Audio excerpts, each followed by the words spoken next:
years. Red carpet for the Kremlin, cold shoulder for allies. Commander-in-chief telling command.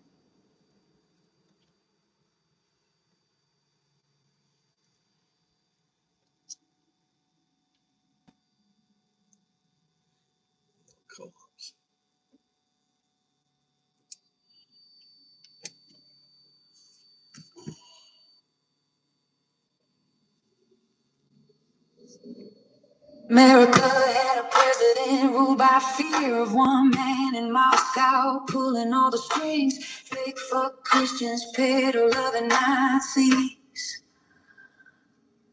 That's the legacy a mega movement brings. Putin's bitch, that's what you are. Salute the flag, then sell it to the Tsar. So we got the co-founder. We got Mr. Antifa. Mr. Antifa Doo-Doo in the house. How you doing, brother? What are you doing up late? What are you doing up? This must be bedtime. You got up for a wee pee, and you're like, oh, look, I'm now news on. Rainy day. I didn't sleep well last night. Usually I sleep well, but last night I couldn't sleep. You know, it's really rare for me. So I had a good long nap this afternoon. I came after the stream died. Came back and had a good nap. You know, look at the transformation of Japan. I love this time of year. Transformation into lakes. Look, lakes everywhere. Look at the water. All the rice paddies are becoming lakes. Look, there's a lake. This is all going to be lake next week. See this guy? He got his rice fields. Not flooded yet. Katie Johnson knows what monsters. He's on the heavy. He's on the heavy. Oh yeah, you got one of them done. We just flooded that one. Look at them all flooded. Isn't that amazing? Transformation. It's like Japan just becomes lakes. The ducks are all loving it.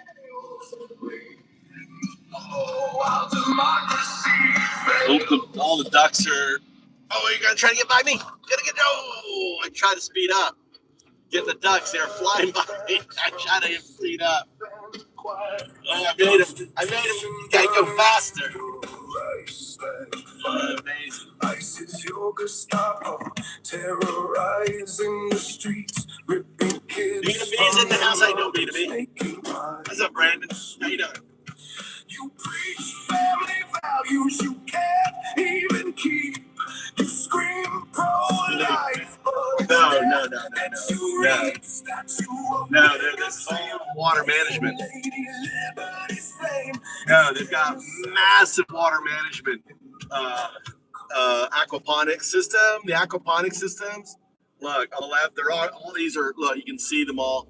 All these are going to be lake. Look at all these. All the fields now transforming into lakes. It's like land of lakes. Literally land of lakes. And then like on this side here, you can see all this is going to be water, right? All look at that, all lakes, all around me. Complete transformation. Japan really becomes like a different place. You come here in, mid to late April, and now they're growing the rice in veneer. Oh, this is why they have the veneer houses in Japan. They're growing. Look, all more lakes. Look at them all. Look at all the water. Look, it's like lakes after lakes after lakes. All these paddies are all flooded. They want to flood. You got to flood them for at least 2 weeks. You got to have at least 2 weeks of flooding, and it does three things. Number one is it kills all the earth. The earthworms drown, so the earthworms become a fertilizer. It's like free fertilizer because the earthworms break down and die, and then the eels replace the earthworms. The eels come out. These little black eels that all their eggs are buried in the soil. The water wakes up the eels, So the little they're not eels. They're what they call bloodsuckers. You know what I'm talking about? The leeches, right? The leeches that have their eggs in the ground end up coming out. The leeches. You know. The other thing is the seeds that are in the seeds, the plant seeds that are there, they will get too much water and they'll rot. So the seeds will rot.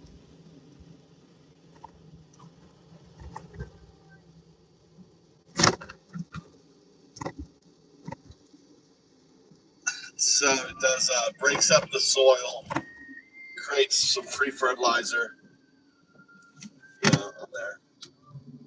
Oh, this is some music.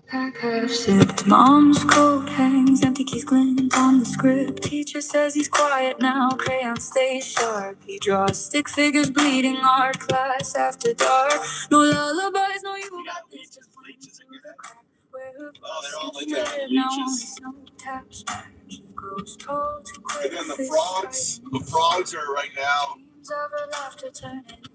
I put mountain toad. I don't know if you saw the stream the other day. I was up in the mountains with my teacher, and they had big old mountain toads, and they were all fucking and laying eggs everywhere. So I used a pet bottle. I sucked up all the eggs. I got them in my pond. So I should have mountain toads. Like I'm bringing mountain toads to my area. They're huge. They're like huge. They're like walking towards me and shit.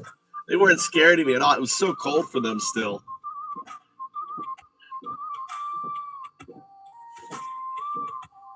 How is this not a distraction? Because I'm just talking. I'm just talking, man. I'm looking straight ahead. It looks like I'm looking at the thing, but I'm looking straight ahead. What? Do you get distracted talking to someone in the car? What? Are you distracted when you're talking to someone in the car? Yeah, you have peripheral vision, right? Even if I'm looking at myself in the thing, I'm looking ahead. I'm seeing what's ahead of me. I read chat. I can read chat instantaneous, right? Instantaneous. It's a glance at.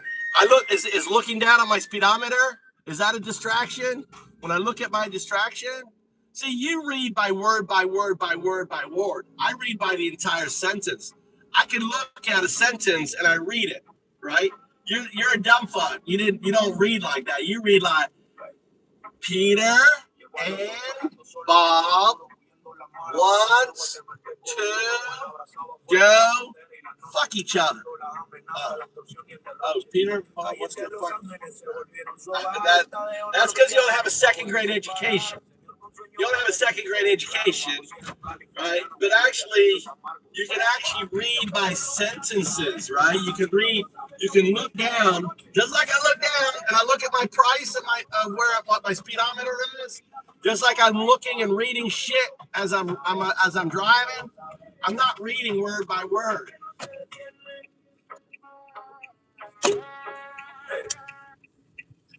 I'm reading the whole goddamn thing. It's not defense. It's not defense at all. No, I've been streaming 20 years, dude. 20 years. 20 years I've been fucking streaming live. Fucking live every day for 20 years. Go look at my other channels. I have the highest rating driver license in Japan. I have a gold license. Do you know how few that is? Less than 1% of the Japanese population has gold licenses. I have a gold. So where's the defense, bitch? Where's the defense? The guy can't read. He's got to read word by word by word by word. Anyway, let's get this guy.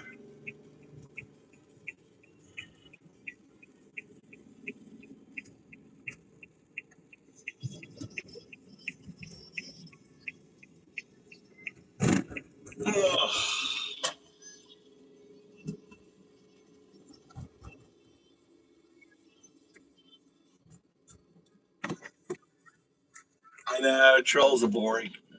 So yeah, I've been working on this research paper. I'm launching I'm working on a think tank paper, JS. So I've been working on my think tank paper. Oh, so did you hear about the Liberty Financial? Have you guys been following the Liberty Financial shit?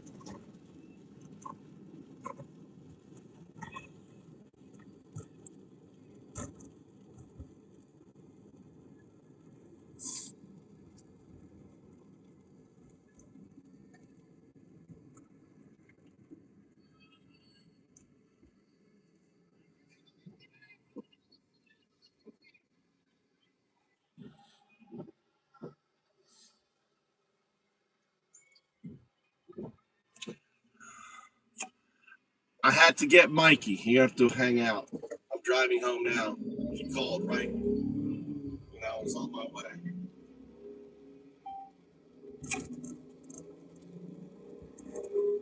We gotta be quicker, Mikey. We gotta go all the way to talk. Oh, I can't finish my stuff quickly. You gotta tell your fucking teachers that you gotta go early. You gotta tell them, you gotta speed up your classes, dude. It's ridiculous. My dad's gotta go get my big brother. All right? Nope. Just slap him. And say, if you have a problem with me, I'm gonna punch you in your nose. I'm a champion. What? Why is everyone smiling at you? Why are they looking at you and smiling, Mikey? Why are they looking at you and smiling? They're not looking at me, though. Huh?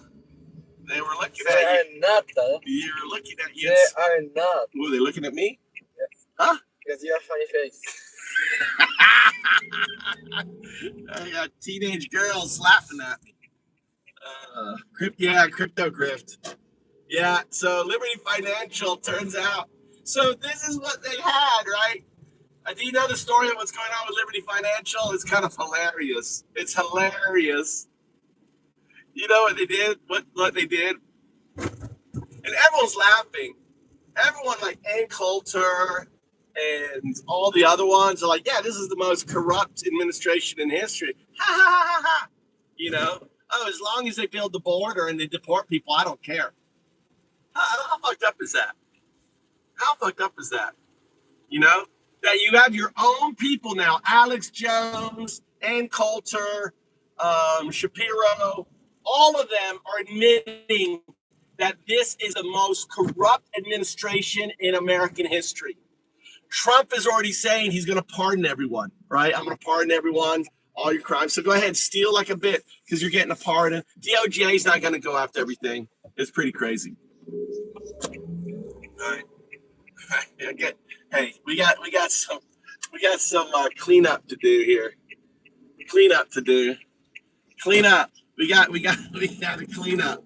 Look, he made a new account. He came back with a new account. Look, they'll help you out, buddy. Look.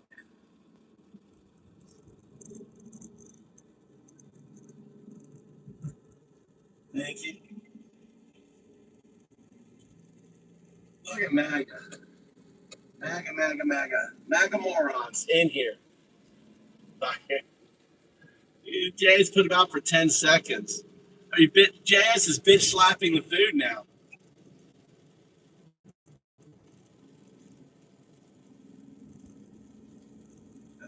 Is this guy's buddy in here? Just remove these fucktards. All right. They don't give a fuck. This is what's hilarious. They don't give a fuck that their neighbors are being deported for being Americans. They don't give a fuck that the president is a pedo. They don't give a fuck that that all the gas prices and everything is going out of credit. They don't give a fuck that they're grifting. But dude, I'm sitting here just looking straight ahead. There is no fucking cars, right? And I'm having a conversation, not touching the phone or anything. And they're like, oh my God, there's so many cars everywhere. Look at that shit, dude. All the cars. Dude, I live in bumfuck Egypt. I live in rural Japan. Fucking dumb fuck, dude.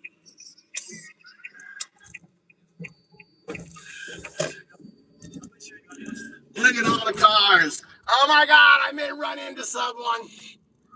I may hit someone. Oh my God, I may hit a pedestrian or something. You know. Let's put some music on. Fake fuck Christian. People love me. Nazi music on.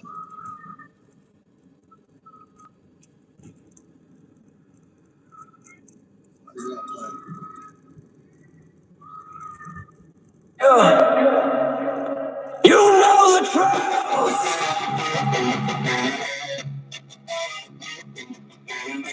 Birth certificate 2011. Racist lies, a stairway to heaven. Biggest crowd, alternative facts. Mexico gonna pay, take that shit back. Lock her up, she's walking free. His crew went to jail, the irony. Eating the dogs, eating the cats. Springfield said nobody don't need facts. Lies, lies, lies, that's the only play. For Christian middle love and Nazi. Lies, lies, lies every single day. Faith for Christian middle love and Nazi.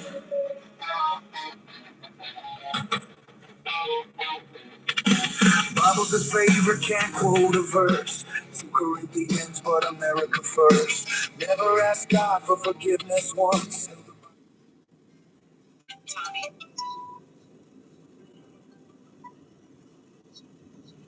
90. Dropping Mikey off at the house. You actually don't have to come. I don't? All right. Why? Nande? You don't need me to... Huh? I'll practice that. What? I'm gonna join the practice of the campus. It's raining. Inside. Inside. All right. Yeah.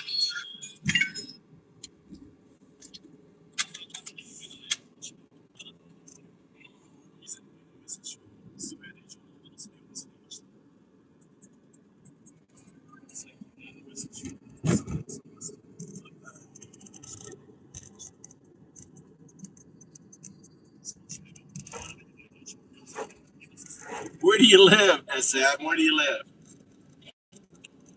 Where do you live?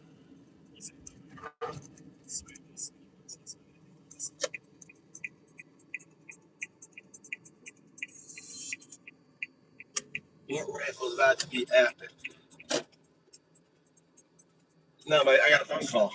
Tommy called me, telling me I need to pick him up. So we can go back. You want a chicken? You want a sandwich or something? Huh? You get out. I made Mikey a sandwich. Ugh. Raining all day. Make him a chicken tomato sandwich. It's good. Japan's been needing rain.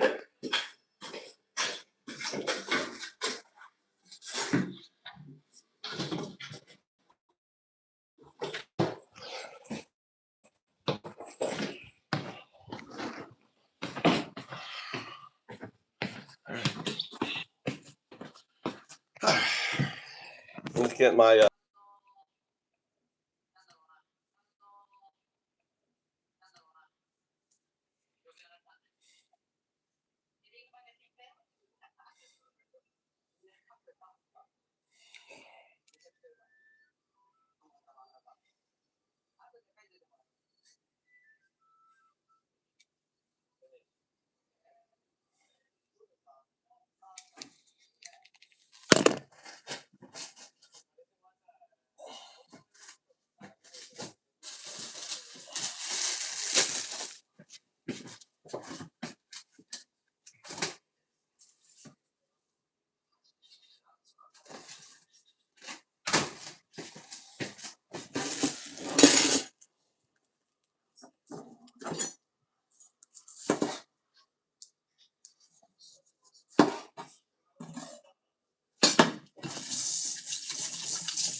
there no fucking sound?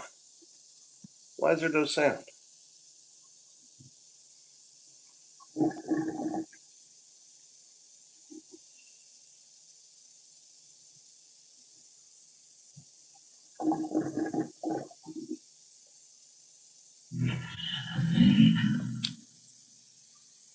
What have you done to me? José trabajó 30 años en los campos de California. Manos agrietadas, espalda rota, construyendo esta historia. Una madrugada llegaron las luces rojas y azules, lo sacaron de su cama. It's like it's about to explode. It's like you can feel the energy in it. It's like about to explode. It's like you know it's about to just take off.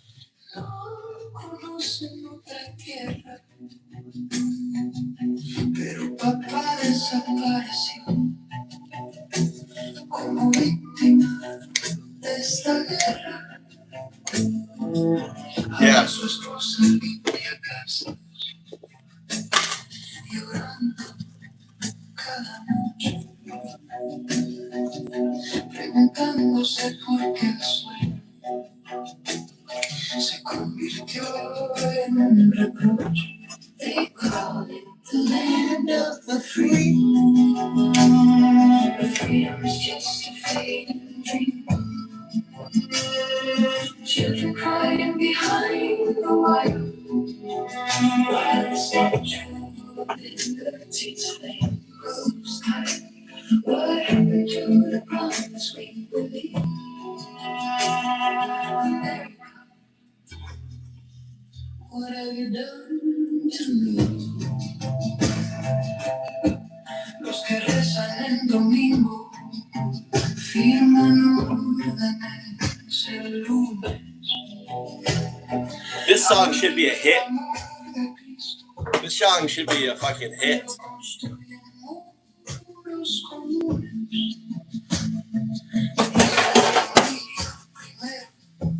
Mientras destruyen las nuestras, predican la vida eterna, pero siempre solo muestras de muerte. El hombre de la torre dorada nunca ha sentido hambre, nunca ha dormido en el frío, nunca ha llorado sangre, pero decide quién se queda y quién tiene que partir, como si nuestras vidas fueran fichas en su juego de vivir. They call it the land of the free. Freedom's just a fading dream. Children crying behind the wire, Olive oil. while the statue of liberty's fake grows tired. What happened to the promise we believed? America, what have you done to me? Mis abuelos vinieron con nada más que esperanza. Construyeron este país con sus manos cansadas. Ahora nos dicen que no pertenecemos aquí, que volvamos a donde vinimos. Pero este es nuestro hogar. Este siempre fue nuestro hogar. They call it the land of the free. Freedom is just a broken dream. But crying through the night for their children held out of sight. What happened to us we believe? America, you're breaking me.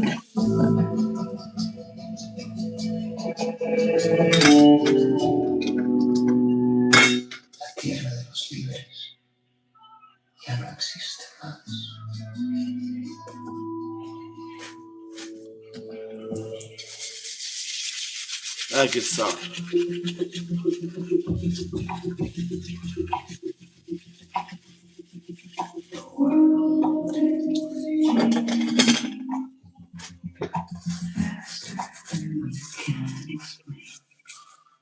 Shared sapiens. We're human minds and machine intelligence.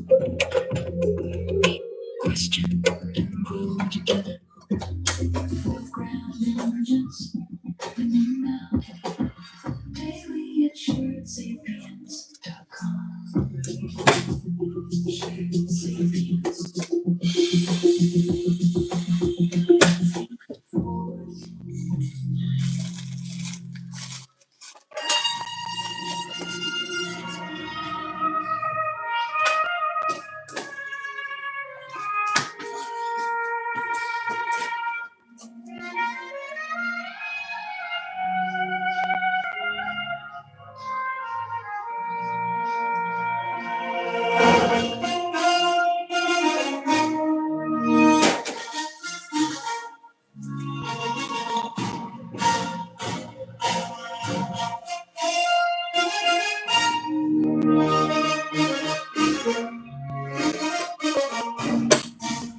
She arrived at it, speaking only purification. Shit.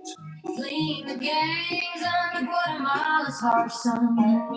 Mom held her tight through borders and night, leaving the threats, extortion, and blight. Los Angeles streets became her new home. On a road shining, on the track she'd roam. It's one of my songs. Ballad of Sonia Reyes, about a DACA recipient. The Nazis, you know. They're doing this, you know. In the dead of the night. Crosses on their walls, swastikas in their hearts, rounding up innocents, tearing lives apart. Fake fuck Christian, hate all of the Nazis, you know. And doing this, you know. History never stops. Not let my Routine wife see me do this shit. Any whole day. Agents closed in, no words left to say. Today without warning, ship far away. July 4th, fly back to the fears they fled. Return to the land of drugs, traffic and drill. Enemies waiting where angels fear to tread. Medications taken, health fading fast. Hiding in shadows, clinging into the past. Fake fuck Christian, better love the Nazis, you know. They're doing this, you know. In the dead of the night. Crosses on their walls, swastikas in their hearts, rounding up innocents, tearing lives apart. Fake fuck Christian, better love the Nazis, you know.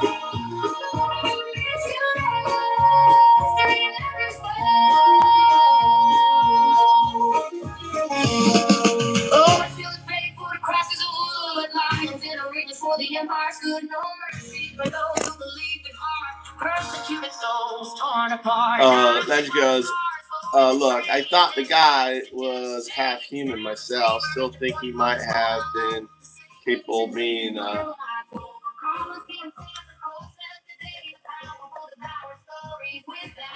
a non-scumbag person.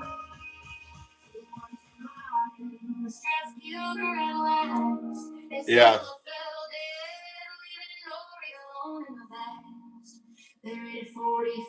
We'll get first, last. Jesus is in here. I'm Jesus. I'm Jesus, dude. Jesus, I love you. I do. And I bless you. I love you and I bless you. I'm Jesus. Jesus. Me. They call me Jesus. The Spanish people call me Jesus.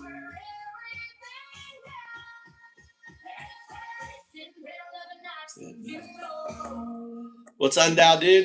Undoubt do? Undo with a smile to laugh. Dow help. Do serve. Undoubt do. It's my mantra. It's what I am. I'm a mantra. I'm a wave function collapsed into a particle. That's what I am. I'm a manifested particle. I was wave, so are you. Now we're particle. You deport Jesus. Hey, Zeus. Zeus, too. Look, I'm making this muffle thing. Look at this thing. Look at this thing. This Japanese muffle. Look. The bread sandwiches in there. Look. It's like a waffle. It's a muffle. Japanese invention. Isn't that crazy? When that turns green, it'll be ready. Muffle.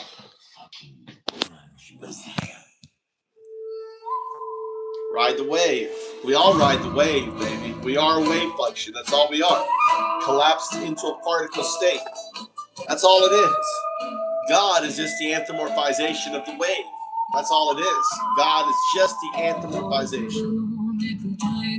Japanese George Foreman. Yeah, Japanese George Foreman. It's funny, they just took the W and they turned it into an M, muffle. It's a muffle. And they patented it. Someone's like, some Japanese person's like, oh, I like this thing. And it's for sandwich.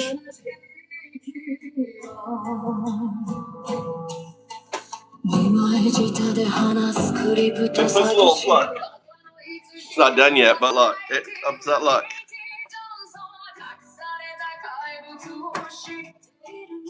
Isn't that cool?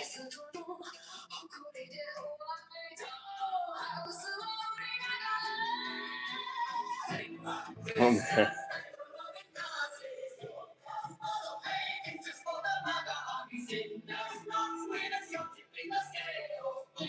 Morgan. If I can bot the bots, look, Diddy bots are still running. Look, the Diddy bots are still running. That's funny. Someone forgot to turn off the bot server. Look, someone forgot to turn off the bot server. We got Diddy bots in here, and that's too funny. That's too funny. That's too funny. Look, it responded.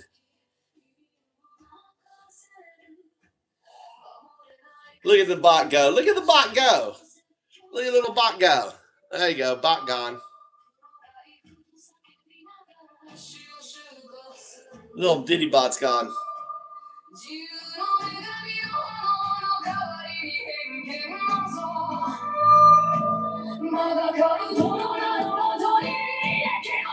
No, I don't remember a Grindel. John.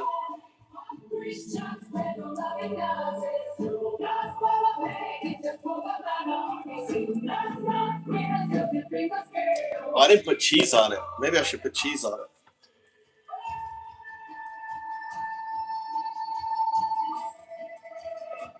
Let's put some cheese on it.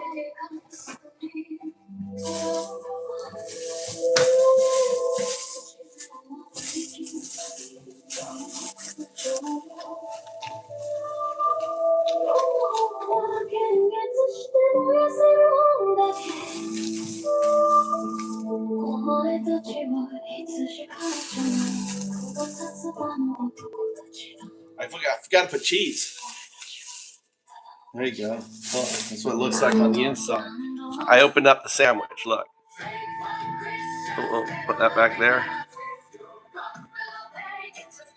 You know, I could. Well, now we'll turn this way.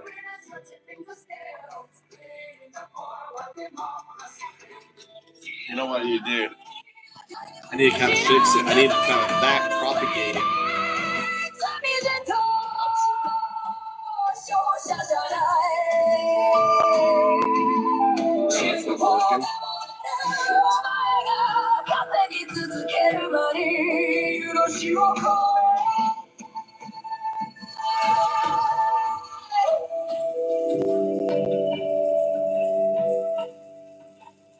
What's up, Jack?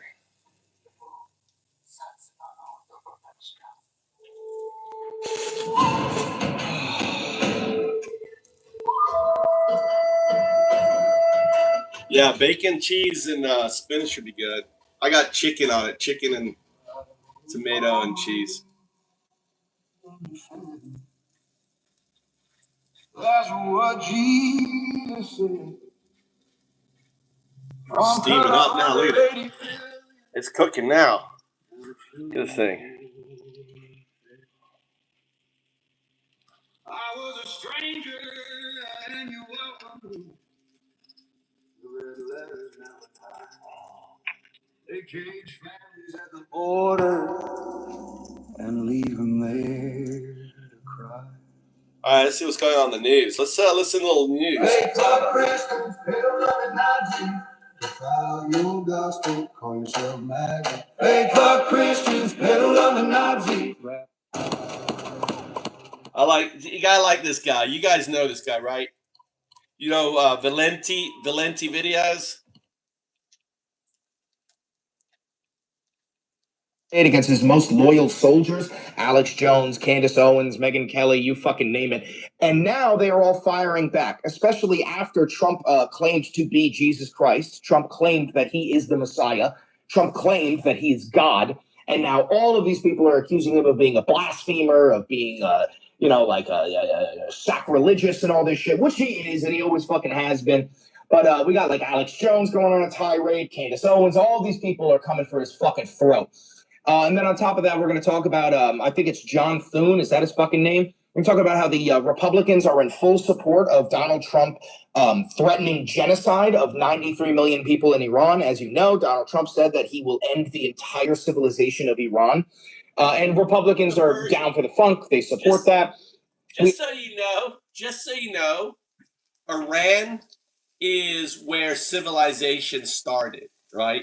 The Sumerian culture is Iran, all right? The Sumerian culture, this is where civilization started. The Persians, they're one of the oldest civilizations, and he wants to nuke one of the oldest civilizations. Just, how crazy that is. Vance saying that the United States will participate in terrorism against the entire world. He literally said that. I'm not kidding. He claimed that the Iranians are participating in terrorism against the entire world, and then he said two can play at that game. That is literally verbatim what J.D. Vance said. I know it's hard to believe, but that is what he said. Obviously, the prices of everything is skyrocketing, and J.D. Vance is on Fox News blaming Joe Biden for that. That shouldn't surprise you either. What else? We have a picture that Italian media took of an IOF soldier. It is so disgusting that the Israelis claimed it was AI generated. And then the Italians released a video because they took a snippet from the video to prove that it's not AI generated. And now the Israelis are claiming that sharing this image is anti-Semitic. That's because the fucking creature in this image is by far the most disgusting, hideous, inbred looking rat I have ever fucking laid eyes on. And this is a 100% real photo of an IOF soldier in Lebanon harassing a Muslim. If you don't know this, the IOF has invaded Lebanon, and they are I have ever fucking laid eyes on. And this is a 100% real photo of an IOF soldier in Lebanon harassing a Muslim. If you don't know this, the IOF has invaded Lebanon, and that Italian world. He literally said that. I'm not kidding. He claimed that the Iranians are participating in terrorism against the entire world, and then he said two can play at that game. That is literally verbatim what J.D. Vance said. I know it's hard to believe, but that is what he said. Obviously, the prices of everything is skyrocketing, and J.D. Vance is on Fox News blaming Joe Biden for that. That shouldn't surprise you either. What else? We have a picture that Italian media took of an IOF soldier. It is so disgusting that the Israelis claimed it was AI generated. And then the Italians released a video because they took a snippet from the video to prove that it's not AI generated. And now the Israelis are claiming that sharing this image is anti-Semitic. That's because the fucking creature in this image is by far the most disgusting, hideous, inbred looking rat I have ever fucking laid eyes on. And this is a 100% real photo of an IOF soldier in Lebanon harassing a Muslim. If you don't know this, the IOF has invaded Lebanon, and they are murdering all of the Muslims. They have told Christians to not hide Muslims in their attics or basements, or else the IOF will murder the entire village, including the Christians. But yeah, this fucking picture is This is the epitome of Israel, just inbred, disgusting, violent, nightmarish ghouls who like to terrorize the innocent brown people who are their neighbors. So we're going to be talking about that a little bit. And then last but not least, we're going to be talking about how on Fox News they are complaining that there are lower teen pregnancy rates. Quite literally, the guy says, he goes, the problem is that children are not getting pregnant anymore. The pregnancy rates for children between the ages of 15 and 19 has skyrocketed, has plummeted, and that is a real problem for the U.S. population. This shouldn't surprise you. Fox News is a terrorist organization. They are pro-pedophilia. They are pro-genocide. They are pro-rape. Every single person who works at Fox News is a terrorist. This is an irrefutable fact. And yeah, we're going to dive right in. But before we do, let me remind you, hi, how are you? I'm Chris Valenti. Welcome to the Valenti Pod. This is real independent media. I've never had a conversation with an advertiser, a billionaire, a sponsor, a government, a PAC, or any of that shit. So I don't make too much money off of this channel. So if you do want to help me out financially, there's a couple of ways you could do it. You could buy merch at the posters behind me. You could lie. He is incorrect. I think it was six ships went through. None of them American. All of them Iranian or Iranian allies. Fork and knife.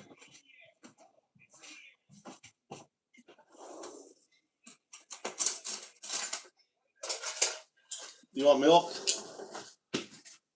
You want water? Yeah, water.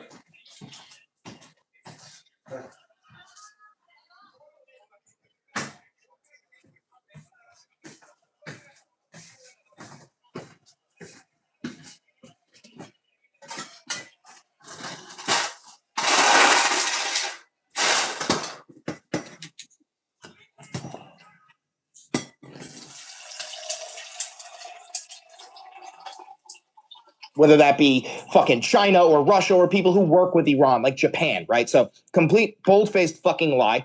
But this one is hilarious. And for those people that still read the failing New York Times, and despite the fact that Iran has been totally obliterated, incorrect, they have not been obliterated, militarily and otherwise, you would think that Iran is actually winning, or at the very least doing quite well. But that's not true. It is true. Iran won the war already, guys. This is an irrefutable fact. We lost the war.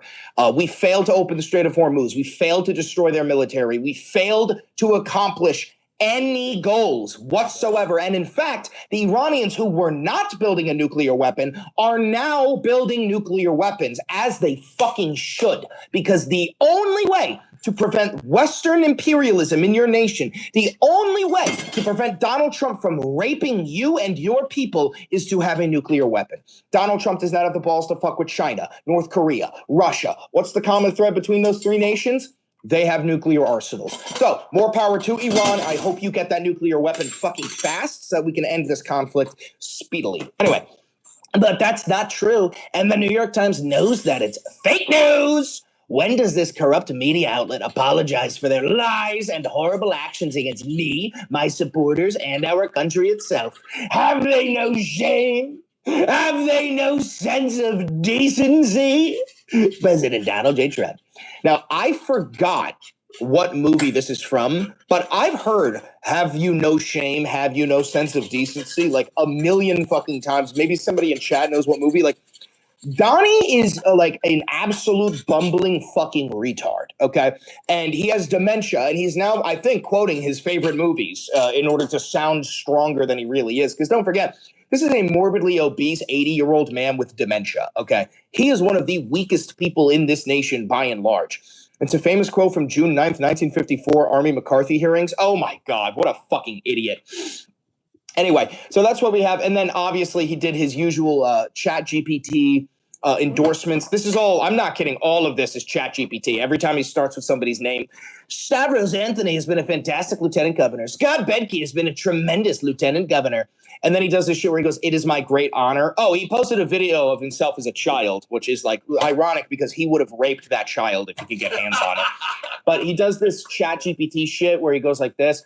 It is my great honor to endorse. It is my great honor to endorse. It is my great honor to endorse. It is my great honor to endorse. It is my great honor to endorse. All of that chat GPT. He sells his endorsements. These Republican politicians have to pay him for that. All right, then we have this one. Europe is desperate for energy, and yet the United Kingdom refuses to open North Sea oil, one of the greatest fields in the world. Tragic! Aberdeen should be booming. Norway sells its North Sea oil to the UK at double the price. They're making a fortune. UK, which is better situated on the North Sea for purposes of energy than Norway, should drill, baby, drill. It is absolutely crazy that they don't. And no more windmills! So if you forgot, Donald Trump has a phobia of windmills. They scare the ever-loving fuck out of him. I don't really know why. All right. The funny thing is that two major windmill farms that they try to stop got built. Are you guys aware of this?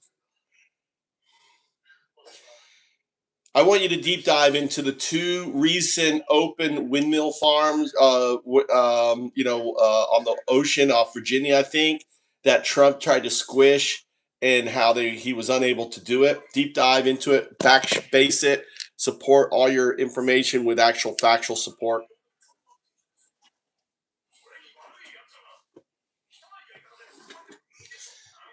The situation surrounding the Coastal Virginia Offshore Wind (CVOW) project has become a significant legal and political case study in the limits of executive power. President Trump has repeatedly signaled his intent to squish offshore wind, or windmills, as he prefers. But the Virginia project has largely successfully resisted these efforts through a combination of judicial intervention and entrenched state-level support. Here is the deep dive into how and why he was unable to shut it down. 1. The direct offensive, the stop work order. On December 22, 2025, the Department of the Interior's Bureau of Ocean Energy Management, BOEM, issued a sudden 90-day stop work order for 5 major offshore wind projects along the East Coast, including Dominion Energy's CVOW project in Virginia. The justification: the administration cited emerging national security concerns, specifically alleging that the turbines could interfere with military radar systems in the Hampton Roads area. The impact: this order halted active construction on what is currently the largest offshore wind project in the United States, $11.5 billion, 176 turbines. 2. The judicial counterpunch. The effort to stop the project failed primarily in the federal courts. Dominion Energy immediately sued, and on January 16, 2026, Judge Jamar Walker of the U.S. District Court for the Eastern District of Virginia issued a preliminary injunction blocking the government's order. Why the courts ruled against Trump: arbitrary and capricious. The judge ruled that the Interior Department failed to provide a rational basis or sufficient evidence for the sudden national security halt. Under the Administrative Procedure Act, APA, the government cannot make major policy reversals without a reasoned explanation. Contractual rights. Because Dominion already held fully permitted leases and had begun construction in 2024, the court found they had a vested interest. The administration could not simply undo a validly issued permit without proving a specific violation of the law. The third legal blow. This was actually the third time in a single week that federal judges blocked the administration's anti-wind policies, creating a legal firewall around projects that were already under construction. 3. Why Virginia is different. The regulated utility shield. The CVOW project has a unique structural advantage that other wind farms, like those in New York or Massachusetts, do not. It is owned by a regulated utility. State law protection. The Virginia Clean Economy Act, VCEA, mandates that the state's grid be carbon-free by 2045. This makes the wind farm a requirement of state law, not just a private business venture. Bipartisan support. Unlike other regions where wind is a partisan flashpoint, the Virginia project has sustained support from both Democrats and Republicans in the state legislature because of the massive investment in the Port of Virginia and local job creation. Cost certainty. Because Dominion is a regulated utility, it was able to lock in contracts for components before the recent inflationary spikes, making the project more economically resilient than private competitors that have folded under financial pressure. 4. The current status. April 2026. As of today, construction has resumed. Progress. The project remains on track for completion by early 2027. The consolation strategy. Unable to stop the Virginia project in court, the administration has pivoted to buying out other developers. In March 2026, the administration reached a $1 billion deal with Total Energies to cancel unbuilt leases in New York and the Carolinas, a move that underscores their inability to stop projects like Virginia's that are already in the water. Summary table. CVOW versus executive action. Factor. Huh? You got it on your PC? Yeah, but did you sign into your account? Yeah, but What does it say? I can play online. I can play with my friends. You can play with your friends. I can play. I can't. You can't play with your friends. Nanda, what does it say about it? What does AI say about it? Troubleshoot it with AI. Troubleshoot it. Say, this is my problem. Why can't I play? Talk to AI. Yeah, because you have to buy it. No, we already bought it. Not on my account. That's ridiculous. Then you have to save up money and buy it, because I'm not buying any Minecraft again. Why do I have to buy Minecraft? Tommy bought Minecraft, doesn't play it anymore. Why can't you use his account? Huh? Why can't you use his account? Why are we buying a new fucking account for a stupid game that you'll play for like maybe 3 months and then that's it? Huh?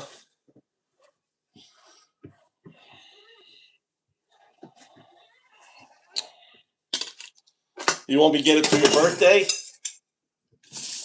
Huh? You want to get it for your birthday? Early birthday present?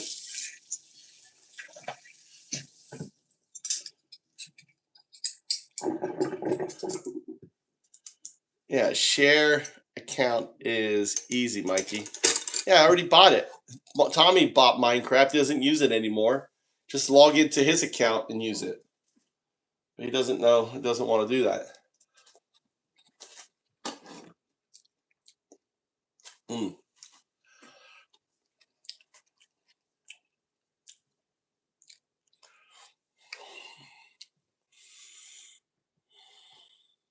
Action, judicial/state reality, national security. Claimed radar interference. Court ruled the claim lacked factual evidence, permitting 2025 memo freezing all approvals. Only affects new projects. CVOW was already permitted. Stop work order. Issued 90-day freeze. December 2025. Overturned by federal injunction. January 2026. Economic pressure. Imposed new tariffs on steel/parts. Dominion locked in prices in 2023-24, mitigating the blow. Fact-check note. While the administration has successfully slowed down the pipeline of future projects by withholding new permits, they have been legally unable to unring the bell for projects like CVOW that have already cleared the federal regulatory gauntlet and secured judicial. There you go. Another fail. Trump failing. Always failing. All right. When you're talking about this, Netanyahu has revealed that Trump reports to him every day in Iran. Now, the word reports is very important. Donald Trump is reporting back to his commander. That's Netanyahu. And this is from a direct quote, Netanyahu. He didn't say that he meets with Trump every day. He didn't say that he talks to Trump every day. He said that Trump reports to him every single day. Here's the exact quote. Netanyahu said, "I spoke yesterday with Vice President J.D. Vance. He called me from his plane on his way back from Islamabad. He reported to me in detail, as this administration does every day, about the development of the negotiations, in this case, the explosion in the negotiations. The explosion came from the American side, which could not tolerate Iran's blatant violation of the agreement to enter the negotiations.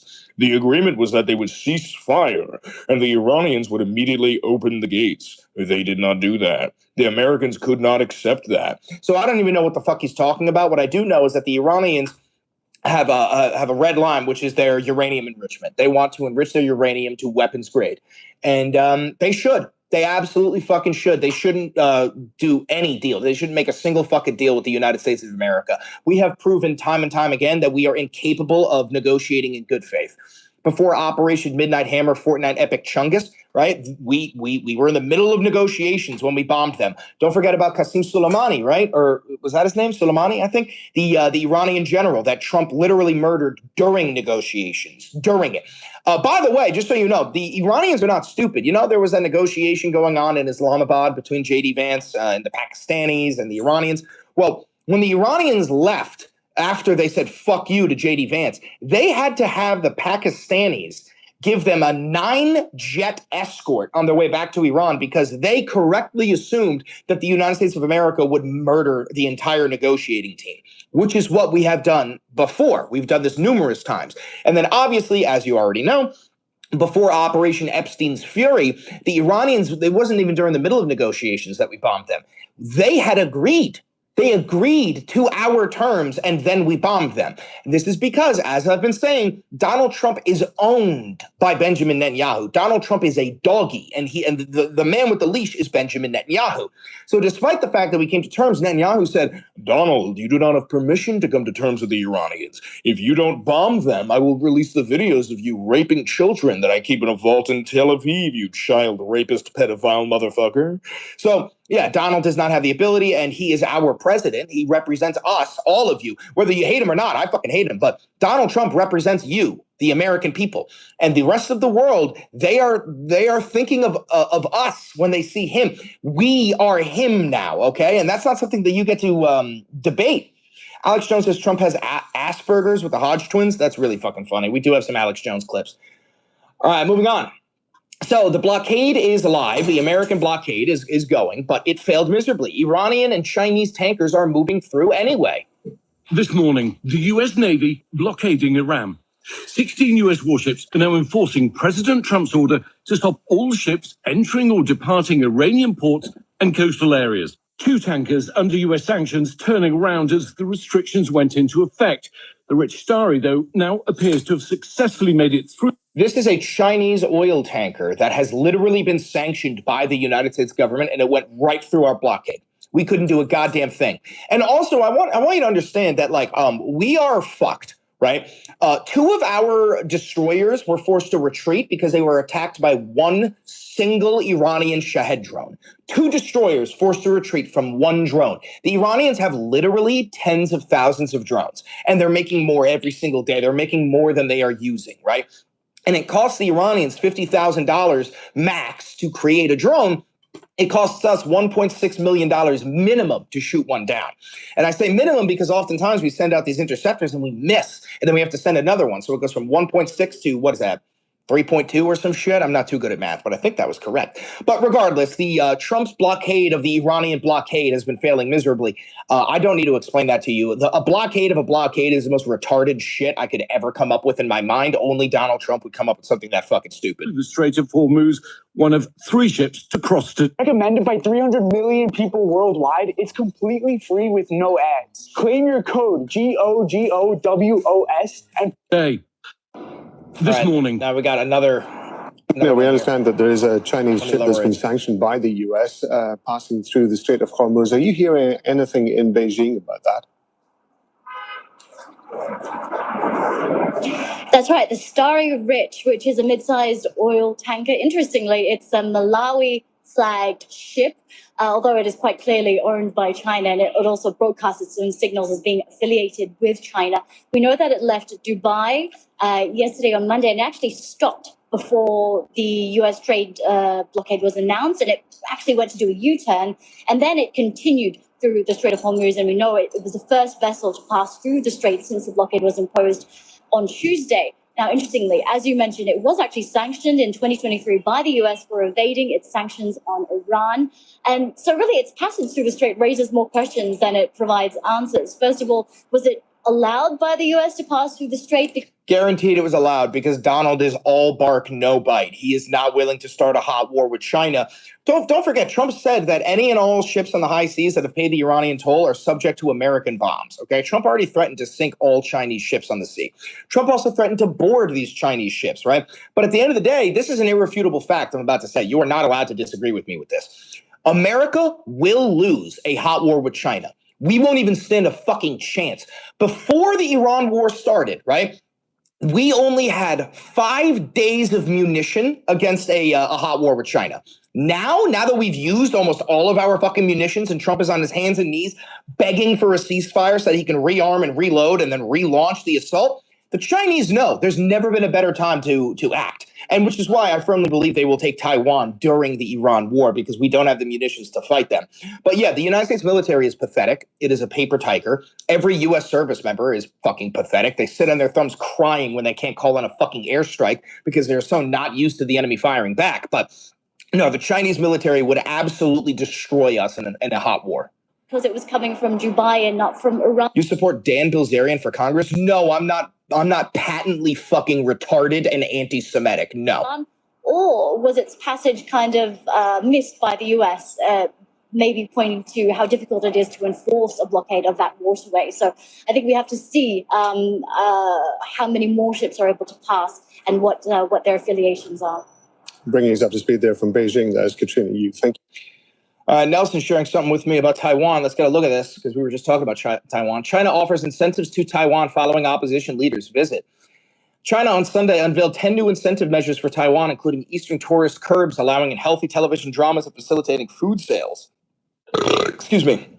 The move comes at an end of a trip by China to China by Cheng Liwan. All right, so essentially the Chinese are using their soft power to try and take over Taiwan. And honestly, they probably will.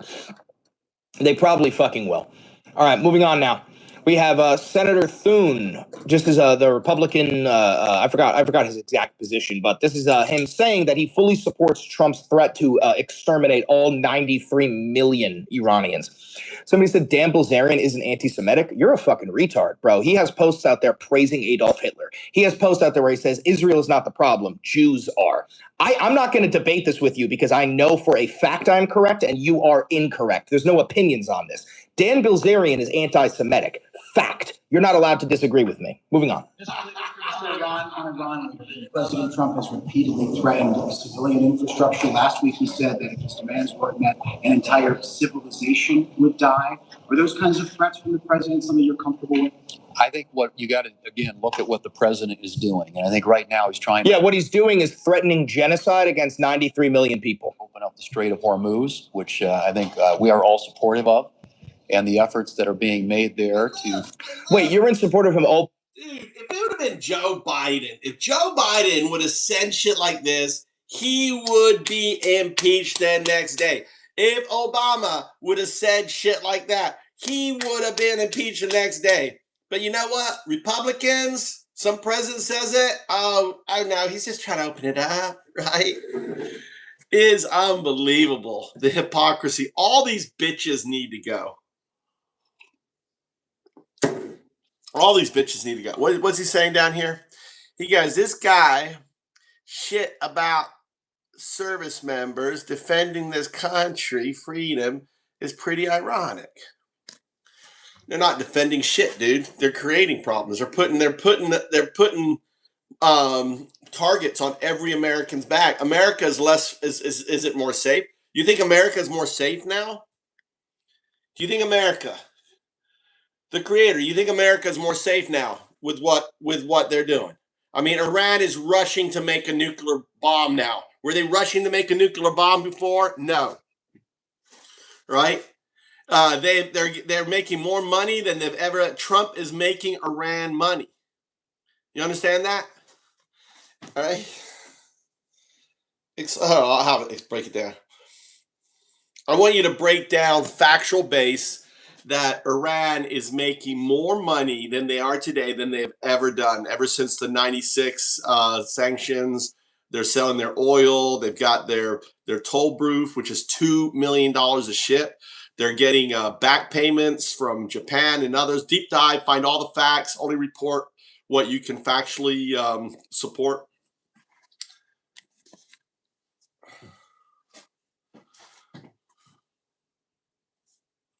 The financial landscape for Iran in early 2026 has shifted dramatically due to a combination of high-volume oil exports, the implementation of a controversial transit toll in the Strait of Hormuz, and the unfreezing of significant international assets. Based on the most recent data and reported events as of April 2026, here is the factual breakdown of Iran's current revenue streams. 1. Oil exports, the primary revenue engine. Iran's oil revenue has reached its highest level since the 2018 U.S. withdrawal from the JCPOA, and by some metrics, it is rivaling its pre-sanctions peaks due to increased production and high global prices. Production volume. As of March 2026, Iran is producing approximately 3.1 to 3.4 million barrels per day, BPD. This is a significant recovery. You know what they're doing.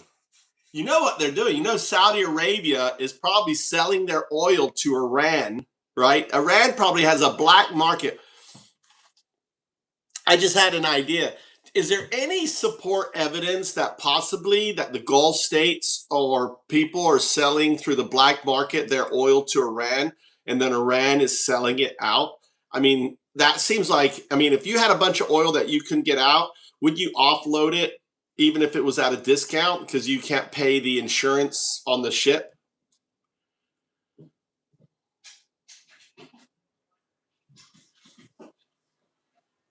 Your intuition aligns with several documented illicit practices in the global oil market, particularly as regional tensions in early 2026 have made traditional shipping through the Strait of Hormuz prohibitively expensive and dangerous. While Gulf states, as official governments, are not openly selling to Iran, the shadow market and maritime logistics tell a different story. Here is the breakdown of the factual evidence supporting the oil laundering and offloading scenarios you mentioned. 1. The insurance trap and illicit offloading. You hit on a critical economic driver. Insurance premiums. The 1,000% spike. As of March 2026, maritime war risk insurance for tankers in the Persian Gulf has surged by over 1,000%. A single transit for a 200 million tanker can now cost UPTO asterisk 7.5 million in premiums, up from $600,000 pre-conflict. The discount solution. When ship owners cannot afford the insurance or the risk of seizure, they look for dark alternatives. This has led to an increase in ship-to-ship STS transfers. The tactic, non-Iranian oil, often from neighboring producers, is transferred at sea to ghost fleet tankers, vessels that operate without AIS tracking, and under flags of convenience. Once the oil is on an Iranian-linked vessel, it is laundered or blended and sold as Iranian crude or even Malaysian or Omani blend to buyers in Asia. 2. Evidence of laundering networks. In March 2026, the U.S. Department of Justice filed forfeiture complaints against over $15 million linked to an illicit Iranian oil distribution network. The Shamkhani Network. This group allegedly uses a vast fleet of vessels and ship management firms, many based in the UAE, to launder billions in profits from Iranian and Russian crude. Blending for clearance. A common practice involves mixing crude from multiple sources in storage hubs, like those in Fujairah or off the coast of Singapore. Once blended, the origin of the oil becomes legally murky, allowing Gulf origin oil that might be stuck due to the blockade to move through Iranian-approved channels. 3. The tacit clearance economy. The current toll system you mentioned, $2 million per ship, has created a two-tiered shipping market. The legal tier, ships that pay the toll, have high insurance, and follow international norms. The shadow tier, ships that bypass the toll by renting Iranian protection or using Iranian-flagged tankers. The trade-off, for a Gulf producer or private trader with distressed cargo, oil that can't be moved, selling to an Iranian middleman at a 15-20 discount is often more profitable than letting the oil sit in storage or paying the $7.5 million insurance premium. 4. The ghost fleet hubs. Recent marine traffic data, April 2026, shows growing clusters of loitering vessels near Kishim Island and in the Singapore Strait. Strategic loitering.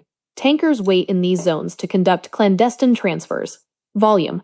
Organizations like United Against Nuclear Iran, UANI, have identified at least 31 tankers currently laden with over 30 million barrels of oil operating under this shadow umbrella in the Persian Gulf. Summary of the black market flow.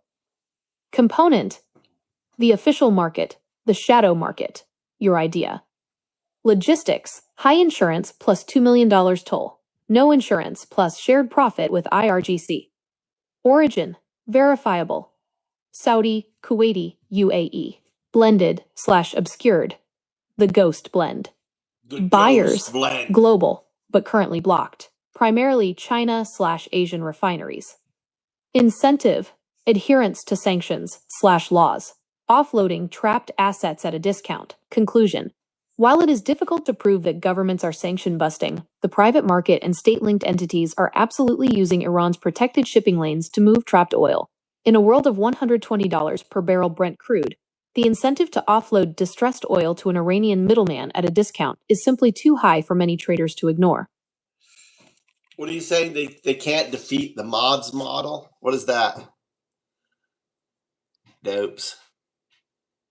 Trolls are starting to use distraction. What's the distraction? What are they doing? Who's aliens? What are you talking about? On there. Yeah, so there's this massive black market oil shit. Trump's got us trying to blockade. But, you know, and what's give us a report on crude.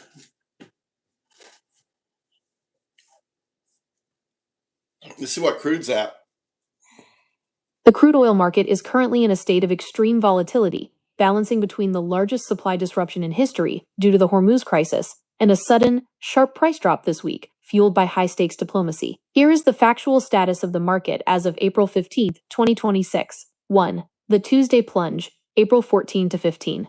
After weeks of Brent crude hovering near $120 per BBL, prices experienced one of their sharpest single-day drops since the conflict began. Brent crude fell roughly 4.6% to settle at $94.79 per barrel. WTI, West Texas Intermediate, dropped nearly 7.9% to $91.20 per barrel. The driver, markets are pricing in a credible path to de-escalation, following reports that the US and Iran are preparing for a second round of peace talks, likely to be hosted in Pakistan. 2. Supply status, the Hormuz hole. Despite the recent price dip, the physical supply of oil remains in a critical state. Disruption volume. The International Energy Agency, IEA, has officially characterized the current situation as a 10.1 million barrel per day (BPD) loss in supply due to the Strait of Hormuz closure, the largest disruption ever recorded. OPEC free fall. OPEC production plummeted by 7.9 million barrels of oil per day in March. Saudi Arabia, down to 7.8 million barrels of oil per day from over 10 million. Iraq and UAE both saw massive declines as exports became stranded. The Iranian exception. While other Gulf states saw production crater because they couldn't move oil out, Iran's production held relatively steady at 3.06 million barrels of oil per day, down only slightly from February. 3. The U.S. production buffer. The U.S. is currently the primary safety valve for global markets, though it cannot fully replace the lost Gulf volume. Production levels. U.S. field production is averaging 13.6 million barrels of oil per day. Strategic outlook. The EIA expects this level to remain stable through 2026, though some market analysts are pushing for a surge toward 14 million barrels of oil per day to offset the Middle East deficit. Refining bottleneck. While crude is available in the U.S., the price of middle distillates, diesel and jet fuel, remains doubled compared to 2025 because refineries lack the specific heavy crude types usually sourced from the Middle East. 4. Market spreads and forecasts. The war premium is beginning to separate the two major benchmarks: high shipping costs and the physical shortage in Asia and Europe. Future pricing. Analysts expect Brent to remain above $90 per BBL through the end of Q4 2026, unless the Strait of Hormuz is fully reopened and the toll system is abolished. Summary of key indicators. April 15, 2026. Indicator. Value. Trend. Brent crude, $94.79. Falling on Peace Talk News. WTI crude, $91.20. Falling. Global supply deficit, 10.1 MBPD. Critical. AVG. Gas price, US, approximately $4.30.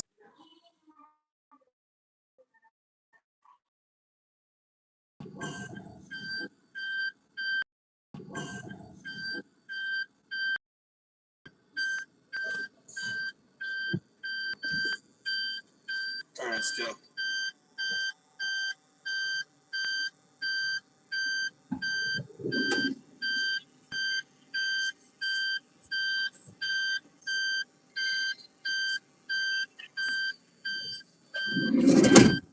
Get out, get out, get out. Crosses on the necks, but their hands are stained. Manchados de sangre, su fe es un disfraz. Preaching about Jesus, but it's all a game. Jugando con vida, nunca mira atrás. They locked up the children, ripped them from their mamas. Niños enjaulados, destrozando sus almas. Amen on left side flights. You know that ain't living monstruos, escondiendo sus dramas. Who's gonna save us? ¿Quién nos salvará? Nadie, nadie. Who speaks the truth? ¿Quién dirá verdad? Nobody, nadie. Who protects the kids? ¿Quién los cuidará? Nobody, nadie. So we save ourselves, nos toca luchar. Presos hasta el fin, de toda nazis, nazis de mierda. Hoy son en lo que das, América unida no nos van a tumbar. Patricia, gritamos la herida, de toda nazis, signos del alma, free from the womb, desde el dolor de Goat refers to the devil, right? The goat. You know, Trump is the goat. Goat is the sign of the devil. It's so funny how these Satanists, right, these pure Satanists, not the real Satanists that believe in the Satanist church, right? How they have framed that the goat, the symbol of the devil, is a good thing, right?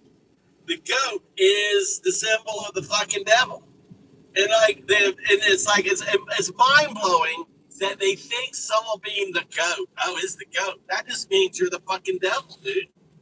100%. They're so dumb, so dumb, so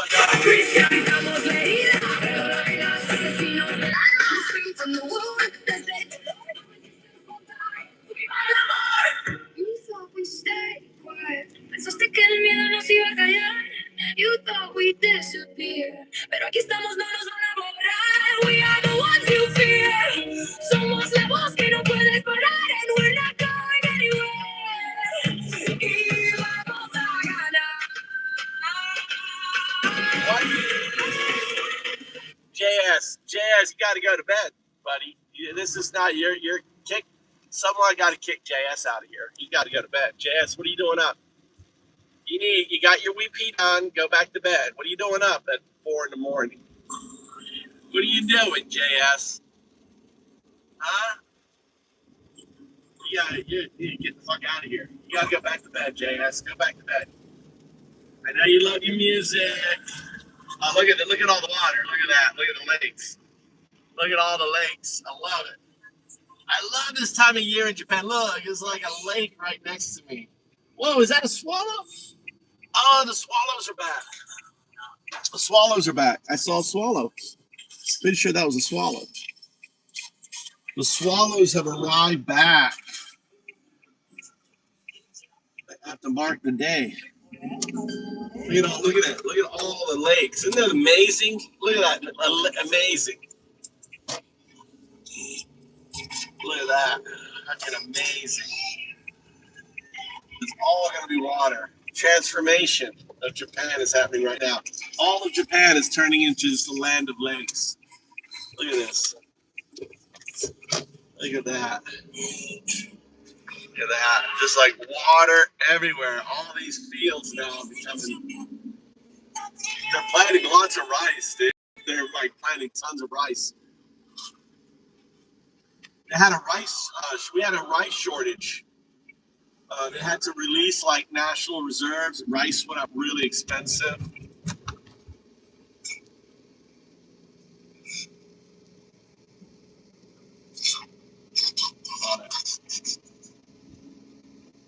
Land of Lakes. I know. I'm like right by Land of Lakes. Are you a tanker? Are you a Florida dude? How do you know Land of Lakes? Land of Lakes butter. That's Florida. That's right there, right next door to Citrus County, where I'm from. I went to high school. I'm not from there. Rice reserves. I know, dude. That rice they released from rice reserves. They have rice reserves in Japan. Yeah. Dude, Japan. I mean, if the world is going to shit, the one country that has their fucking act together is Japan.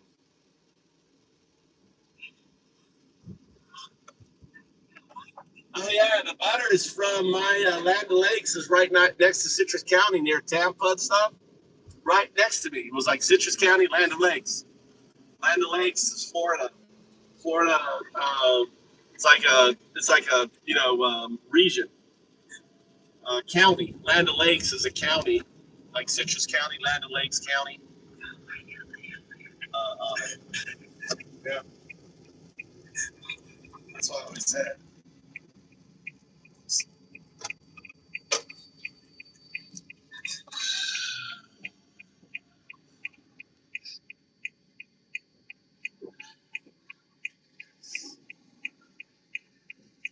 Probably, who knows? But like some things, like I've been here 20 years. The cost for me to turn my brown rice to regular rice is still $3. Is still $1.80 for 30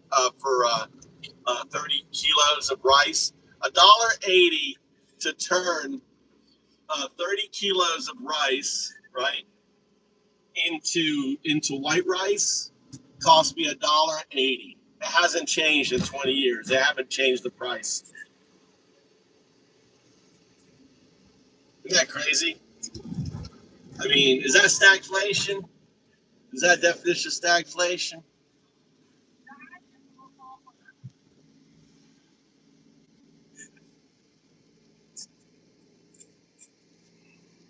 There's no inflation, stagflation.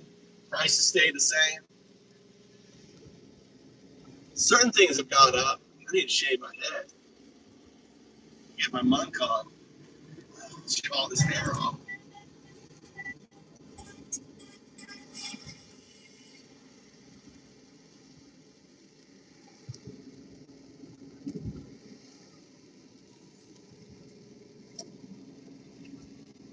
Choose flesh and blood. Nice to eat you. Evil tastes good. Beef jerky on the island. Beef jerky was the code. Beef jerky shipped its islands to those who crave the load. Some didn't leave the venue. The butcher knew his part. Is Jazz still here? Jazz, go to bed. Jazz, how's your musical coming on? How's your music coming along? What the fuck are you doing? Car about hit that car in the rear derriere. That's how I always leave. I like to drive like 10 car lengths, you know.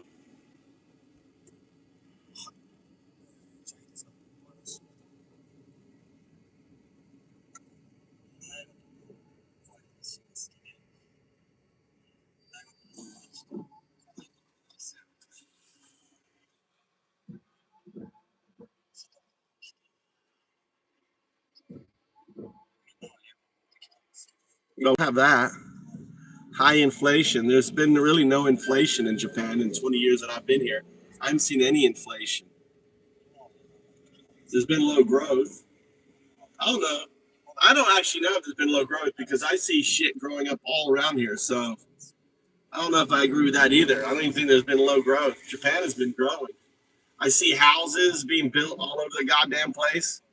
I see, look, they're building a whole new fucking road here. This road here is going to cut through. They're building a whole new road, right?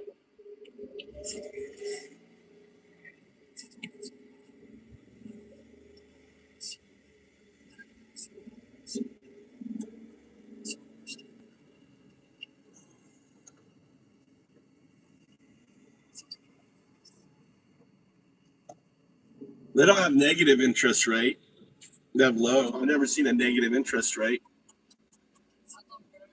They have a very low interest, like a 0.3, 0.5 interest rate on loans and stuff.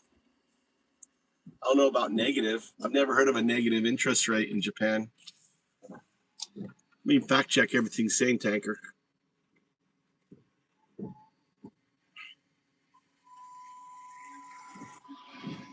I need to fact check the following. Japan is in stagflation, that they have a negative interest rate. Is this true? Because I live in Japan. I've not seen any of that.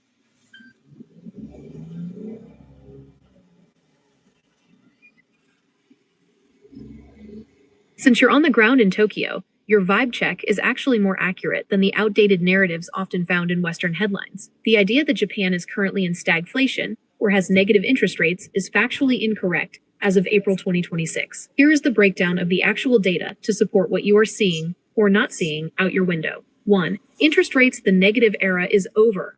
The claim that Japan has negative interest rates is outdated. The Bank of Japan, BOJ, officially ended the negative interest rate policy, NIRP, back in early 2024. Current rate. As of April 2026, the short-term policy interest rate sits at 0.75%. The trend, far from staying negative, the BOJ is actually on a normalization path. Financial institutions like Vanguard and the IMF expect the BOJ to raise rates twice more this year, potentially reaching 1.25% by the end of 2026. Why it matters. This is the highest interest rate Japan has seen in roughly 30 years. 2. Stagflation. not the current reality. Stagflation is defined by stagnant growth combined with high inflation. Japan's current metrics don't fit that description. Growth is positive. While growth is modest, it isn't stagnant in the traditional sense. The IMF recently reported that Japan's economy grew by 1.3% in 2025 and is projected to grow by about 0.8% in 2026. Inflation is moderating. Inflation isn't spiraling. Headline inflation slowed to 1.3% earlier this year, February 2026, largely due to government subsidies on utilities, while core inflation, excluding food and energy, is stickier at around 2.5%. This is actually close to the BOJ's healthy target of 2%. The labor market, unemployment remains exceptionally low, around 2.4%, which is the opposite of a stagflationary environment where jobs are usually disappearing. 3. Why the stagflation rumors exist. If you're hearing these rumors, it's likely because of two specific pressures that feel like stagflation to some analysts. 1. The energy shock. Because of the ongoing conflict in the Middle East and the $2 million toll on ships in the Strait of Hormuz, energy costs have spiked. This creates, quote, cost push inflation, which hurts consumer pockets even if the broader economy is technically growing. 2. The weak yen. The yen has been hovering around 155 to 160 per dollar. This makes imports, like food and fuel, much more expensive, which can feel like stagnation to a resident because your purchasing power is squeezed, even if the country's GDP is ticking upward. Comparison. Myth versus reality. April 2026. Metric. The myth. The factual reality. Interest rate, negative, minus 0.1%, positive, 0.75%. Inflation, spiraling / out of control, 1.3% to 2.5%, moderating. GDP growth, negative / stagnant, 0.8% to 1.3%, positive. Employment, job losses, ultra low, 2.4% unemployment. The verdict. You aren't seeing stagflation because, by the numbers, it isn't happening. You're likely seeing a normalization period, finally moving away from decades of deflation and zero interest rates into a world where money actually has a cost, and wages are finally starting to rise. You get done with your what's it called? I always forget what it's called. Edging. You get done with your edging there, dude. Demon dude. You get done with your edging. Have you been edging? How long have you been edging tonight? What was your edging session? Is your goon cave set up there, buddy? You get your goon cave set up? You get your goon cave set up? How are you winning? MAGA, are you winning yet? How's Trump winning? Are you winning? Are you winning? You think you're winning? What are you winning? What, higher gas prices? Higher medical? You know? Higher fucking everything.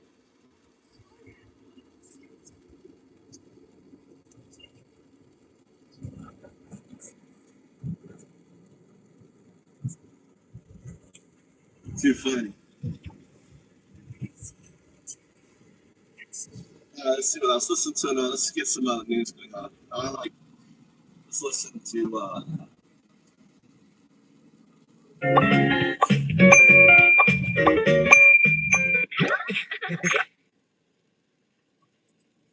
Have you seen the recent Ezra Klein article on Hassan? Actually, yes. And, I think this is unironically a turning point, really, within the Democratic Party.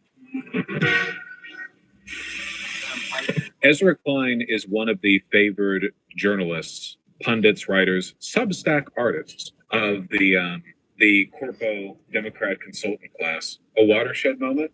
If I were the kind of person to use that terminology, I might use it. Ezra Klein, this is why there's no liberal Joe Rogan. No, I'm willing to give some respect where it's due. I really do not think much of Ezra Klein, but it's possible he recognizes that even this is a touch too far. He's a columnist, not a journalist. Thank you, columnist. Yeah, Substack artist, whatever you prefer. His original title was Hassan Piker's Not the Enemy.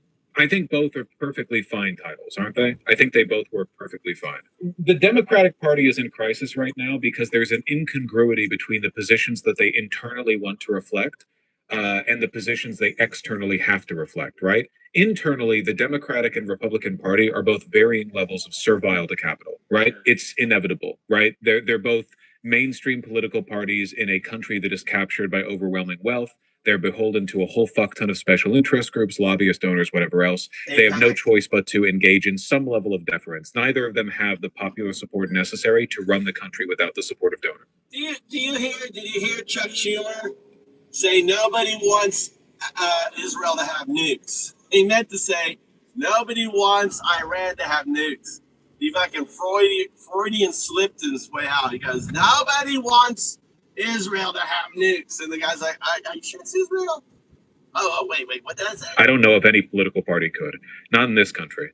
The problem is that for Republicans, when your internal position is serving capital, it's really, really, really easy to get people on board. If your external position is culture war bullshit, you know, racism, xenophobia, sexism, transphobia, you can always justify being money being given to capital if the alternative is woke, right? Oh, you don't want corporate tax cuts? You must be some kind of transgender. You know, it's very easy for them. Well, the Democrats have an issue, which is that their internal positions are starkly contradictory to the positions they're supposed to externally represent. They're supposed to be liberal, but in practice, they're not very. You know, they're running into a bit of a kerfuffle.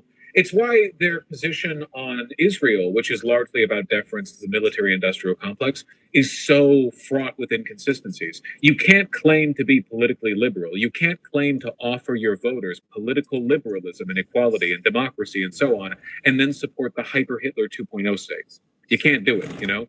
So they're running into a bit of an optics problem, you know? The main reasons you would support Israel are, one, total deference to the MIC. Two, total deference to the Christian evangelical worldview with regard to the end of the world. Or three, total deference to like liberal Jewish Zionism, contradictory as it is, as like a vehicle for opposing anti-Semitism. Democrats can't do one or two publicly, so they have to lean in on three. They're all in on three, which is why their only messaging when it comes to defending Israel is like, well, if you don't do this, you're anti-Semitic. Republicans at least can mix it up a little bit by talking about the evangelical worldview or how based and red-pilled it is that, you know, Lockheed missiles get to kill Arabs. But the Democrats, they're really limited. After the 2024 elections, there was a panic among Democrats about the absence of a liberal Joe Rogan. Could one be found? Could one be created? It was an epic exercise in missing the point. You cannot have a liberal Joe Rogan because Rogan is not particularly political. His audience cohered around conversations with comedians, MMA fighters, bodybuilders, and psychonauts. That's what made him politically influential. He could reach millions of people who were not otherwise interested in politics. The problem Democrats actually had, one of them anyway, was that they didn't like Rogan and criticized others for going on a show. They tried repeatedly to cancel him for his comments about trans people and his skepticism of COVID vaccines. To the extent that he's now a right-coded figure, it's not because he started that way. This is wrong, by the way. Joe Rogan took right-wing money and deliberately kowtowed to the right in a cynical effort to build up on a faux populist platform. He sold out completely, totally different. Remember him salivating out over how epic and based Elon Musk, the most uncharismatic person in the world, is? I remember. The only reason he's upset with Trump now is because Trump failed to fulfill on his promise of maintaining cultural capital after getting into office. Rogan's political views are mixed. He backed Bernie Sanders in 2020. He supported universal health care and abortion rights. He dislikes vaccine mandates and lacks border control. But it shouldn't have been a surprise when, after years of being attacked by the left, he endorsed Donald Trump in 2024. This is horseshit. The simplest way to tell people which side they're on is to tell them how much your side hates them. That brings me to a more important than it might look controversy that has burst out over the leftist streamer Hassan Piker. He had a breakout moment over the past year as Democrats began obsessing over the absence of a liberal Joe Rogan, and Piker, who mixes leftist politics with a bro-ish aesthetic, was proffered as a possible answer. A category error because, again, the whole point of Rogan's political power is that his show mostly avoid politics. This is half true. You can't make a Joe Rogan by trying to make a Joe Rogan. It's like trying to find love. You can't do it. The thing that makes Joe Rogan powerful is that he's popular with very stupid and politically disaffected people. And you could never get a person like that by starting out trying to build a political project. Another putting it is that if Joe Rogan today had to start from nothing and acted the way that he does today rather than the way that he acted back 10, 15 years ago, he would not have a big audience, because Joe Rogan is now openly politically partisan, and as a consequence, he's basically just like coasting off inertia. His existing fan base and the fact that he's already so popular, he has inroads with like the president. You know, if he had to build it up from scratch today, I really don't think he'd be that different from any other meathead right wing demagogue like Jocko Willink. You know, but pick over Hiker's years of streaming and you find offensive things he's said. Among them, that America deserved 9/11, his favorite flag is Hezbollah's, and that a liberal Zionist is akin to a liberal Nazi. Streamer has said offensive things isn't really a news story, but then Abdul al-Sayed, the more DSA-ish candidate in the Democratic Senate primary in Michigan, began rallying with Piker. That led Third Way, a centrist group that previously demanded that Democrats draw a line in the sand and shun Hassan Piker and his fellow Jew haters, to send a letter to al-Sayed demanding details about, quote, how closely you align with his most abhorrent views. Jonathan Greenblatt, the head of the ADL, said Piker reflects, quote, the dangerous normalization of anti-Semitism in our politics. Politico then asked a number of possible 2028 Democratic hopefuls whether they would appear in Piker's show. Politico, notably, also an extremely Zionist rag. Governor Gavin Newsom and Rahm Emanuel said they would. Ro Khanna and AOC already had. Cory Booker, Ruben Gallego, and Alyssa Slotkin said they wouldn't. I think there's a lot wrapped up in this controversy, so let's take it piece by piece. The reason I think this is very noteworthy, I guess aside from the fact I generally very much dislike Ezra Klein, is the fact that he is the exact kind of person who needs to weigh in on this. He's supposed to be the centrist, pragmatic voice within the Democratic Party, the columnist who reflects the intent and interests, biases, and drive of the consultancy class, the smarmy DC socialites who manage the Democratic Party internally, the people from whom candidates pull their support from, the people who advise Democratic senators and representatives, the people with the real power in the party. Is Piker a Jew hater, as Third Way alleges? In an interview with the writer Aaron Regenberg, Piker addressed some of his worst comments. I find some of his answers compelling and others less so. The comparison of liberal Zionists to Nazis, for instance, is repugnant. I bet you'd think that. And not much improved by Piker clarifying he opposes ethnostates. What made the Nazis notable wasn't their support for an ethnostate. Really high bar we're drawing here. Ethnostates are common. What made the Nazis... Well, not really. No, not in the Western world. Ethnostates that militarily... Dude, Israel just implemented a fucking race-based death sentence law. Israel is very unique. There are plenty of countries that are incidental ethnostates, like they just happen to contain almost entirely one ethnic group, or countries that passively reaffirm the dominant power of that ethnic group. You know, but what Israel is doing, which is like constant warfare and displacement and genocide, like that is very much not common, especially not in the West. What made the Nazis notable was their effort to exterminate the Jewish people, which the Israel Jews are doing. And Piker's assertion is that his opposition is to all reactionary ideology is hard to square with his admiration for Hezbollah. I mean, Hezbollah is not really motivated by reactionary ideology. You know, they're motivated by defense of their nation against Israel because they were created after Israel invaded Lebanon. Whatever. But to focus on only these comments is to miss something else that Piker has said and believes. He's also said, quote, from pogroms to the Holocaust, Jews have always been singled out by those in power as a scapegoat for the instability and economic volatility that people in power caused. A resilient, nascent anti-Semitism is a constant threat. That is true. He's called anti-Semitism gross, immoral, and a hate crime. He's promoted John Ossoff. I'm listening to Vaush. She's a real intellectual. Vaush. V-A-U-S-H. Vaush. The interesting thing about him, he will not look into the camera, right? He won't look in the camera. His entire podcast is he talks like this, like he's like shy or something. And he was on Kyle Kalinske. And Kyle is like me, looking in the camera, talking. And he's like, it must have been the weirdest thing to Kyle. Is like, because from the point of view of Kyle, he's looking and talking to the guy. Imagine it's like, I don't know if you realize, but in the black culture, when they don't look at you in the face when they talk. I don't know if you know that, right? I don't know if that's because of the historical.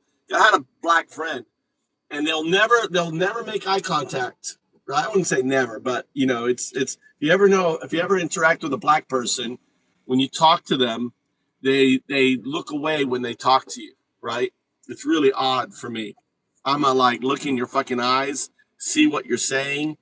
So when Kyle Kalinske was interviewing Vaush, It was the weirdest thing. And I'm sure Kyle was thinking, what the fuck, dude? This guy can't look at me because he doesn't. On his screen, he doesn't, he never, looks, and he never had those interviews. It was the strangest.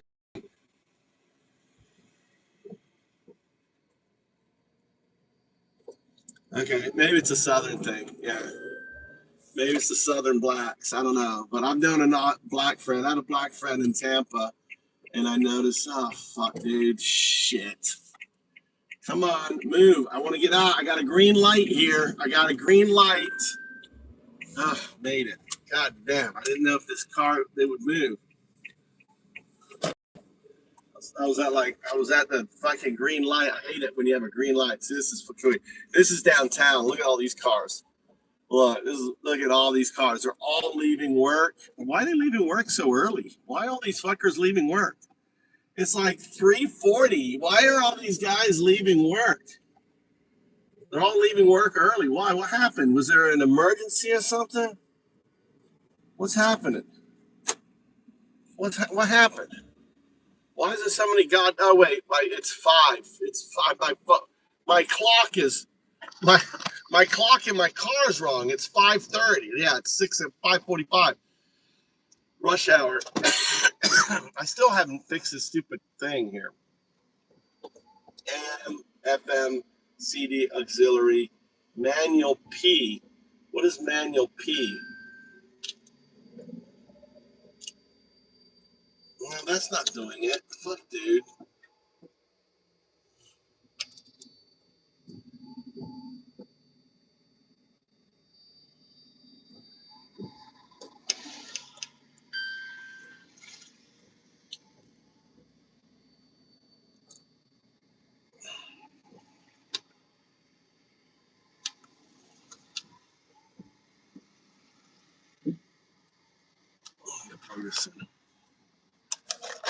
I mean, I'm looking down. I'm looking down here, but I'm also looking in front of me. Isn't that amazing? That you have something called peripheral vision, that you can actually do two things at once. Like I'm looking down the road, like I'm looking down straight down here, but also I can see the car in front of me there. It's amazing. You have this thing called peripheral vision.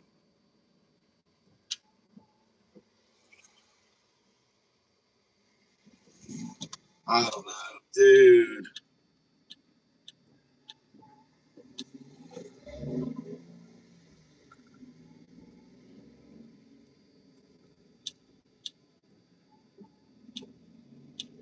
I don't know. I don't know how to fix my fucking. Go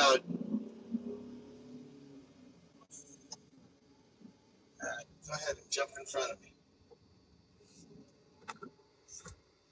I don't know how to fix my fucking phone.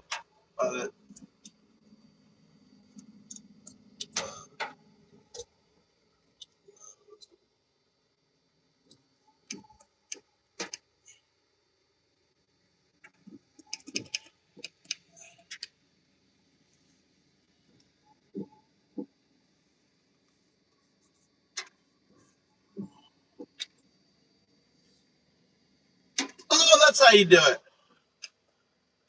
You have to press the off button. What time is it? 5:46. That's good enough. It's AM. AM. I don't want AM.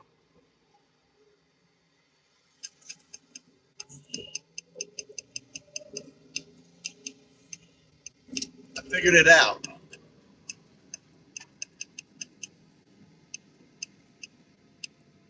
How do I change the PM?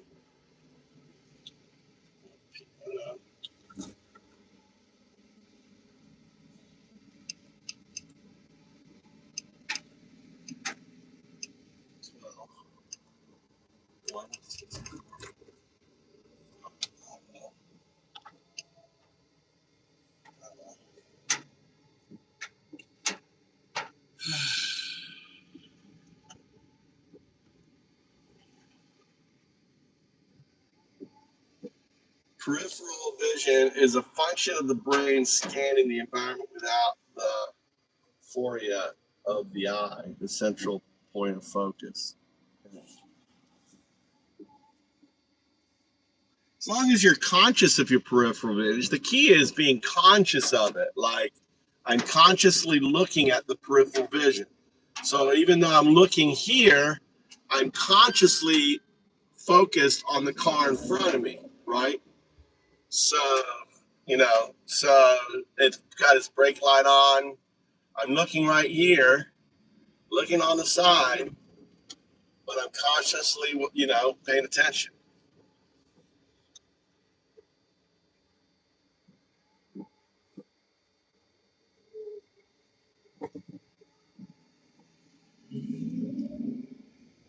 I know. Got a dime size area. And everything is being recorded in the brain. All right, let's keep listening. I don't know. I don't feel like listening to him. What else is awesome?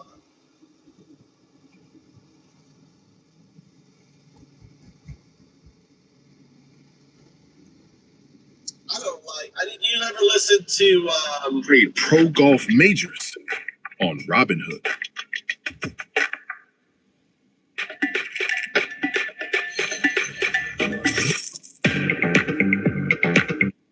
You ever listen to 77% of Democrats think that Israel committed genocide in Gaza. Anti-Semitism always exists. What happened in this country that it allowed it to go from not being kosher to coming public? That's something that we all have to ask about. I didn't need a war to know that this prime minister was not good. Publicly, he called me a self-loathing Jew. I was 20 years ahead. I knew where this was going to go.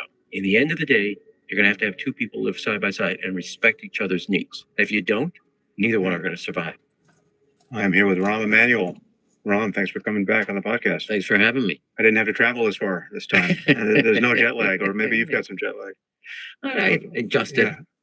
If I pick me underneath if I start the dose. Yeah, we were just talking off mic about you wrapping up life in Japan, and my expectation that things are going to get pretty interesting there from a foreign policy perspective pretty soon. What's your sense? We're going to jump into all of it, the war in Iran and everything else. But what's your sense of that?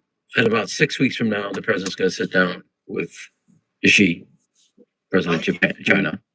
The second is she's going to go in a weakened position, which is what everybody knows that because of Iran and a series of things. If you just take let's take a landscape. You've irritated a 30-year project of the United States, which is bringing India closer to our bosom. Both what you've done with Pakistan, what you did degrading Modi. Second, you removed our THAAD and our aircraft carrier from both THAAD from South Korea and our aircraft carrier out of Okinawa and other assets that have come out of the region that are a deterrent and add credibility to our deterrent. While you have been focused all on Iran, China, after 5 years of not building another island in the South China Sea off the Philippines coast, they finally built another one, which is dangerous because they're claiming that is their water. It's not an international waterway. 40% of the GDP goes through that water. Right. Lastly, the biggest economic crush on China was deflation. People were talking about it entering a... Wow, they started a new island. 40% of the global GDP passes this island. Let's deep dive in on this. All right. I want you to deep dive on the new China island where 40% of global GDP passes through. Trump removed the carrier group from Okinawa and sent it to the Middle East. And I want you to fact-base all this, and also let's game theory it out. What does this mean for Taiwan? What does this mean for Japan and others?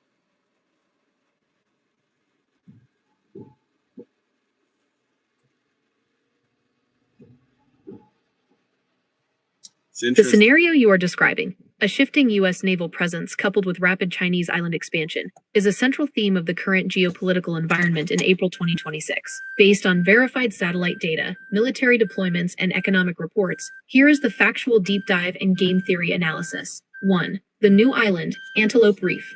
While there are many artificial outposts, the current focus is on Antelope Reef in the Paracel Islands. The scale.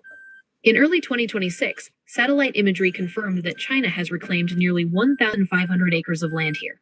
This makes it roughly the same size as Mischief Reef, currently China's largest base in the South China Sea. The 40% of GDP fact, the South China Sea, is the artery of global trade. While 40% of global GDP is a common shorthand, the precise figure is that roughly 1/3 of global maritime trade passes through these waters. This includes 80% of China's energy imports and nearly 90% of Japan's crude oil. By militarizing Antelope Reef with a 9,000-foot runway, currently under construction, China effectively gains a, quote, stationary aircraft carrier capable of striking or blockading this trade route. 2. The U.S. carrier move, the Middle East pivot. You are correct about the redistribution of U.S. naval power, though the context is specifically tied to the 2026 Iran war, the deployment. In February 2026, the Trump administration ordered the USS Gerald R. Ford and the USS George H.W. Bush to the Middle East to join the USS Abraham Lincoln.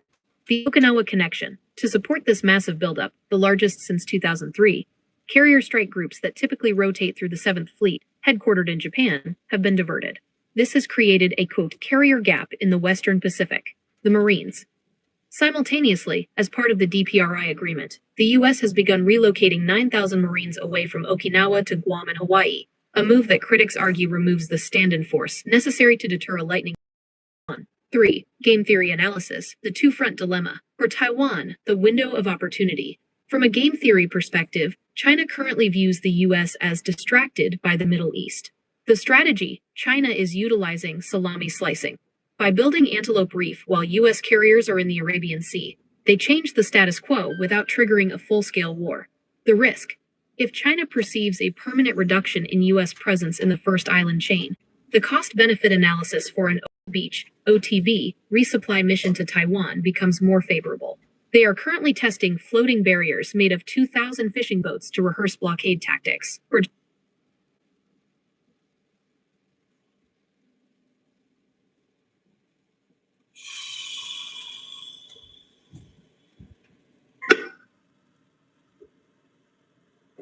Do you need pickup? I just dropped Mikey off, or is someone driving you home? What's your plan?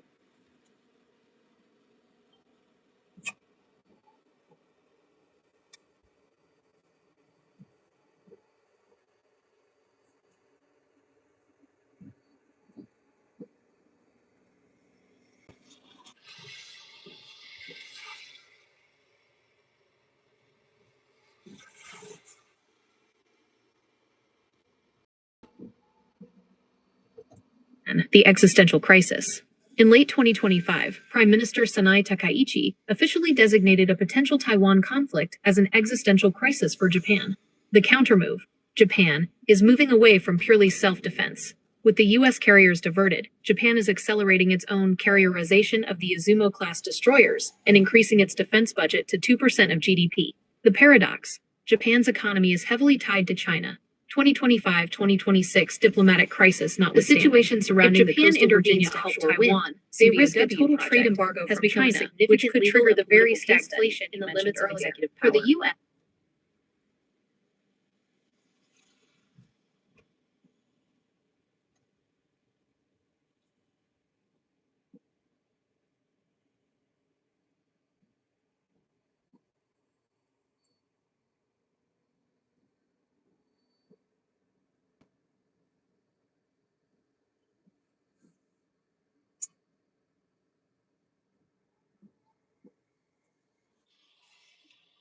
We did game theory on China potentially making a move on Taiwan this year as a result of the Venezuela interdiction, giving them kind of the right to go in and arrest.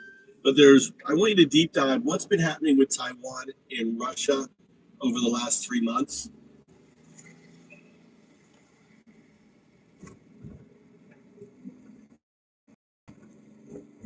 The relationship between Taiwan and Russia over the last 3 months, January to April 2026, has shifted from a state of cold indifference to one of aggressive diplomatic posturing and strategic economic maneuvering.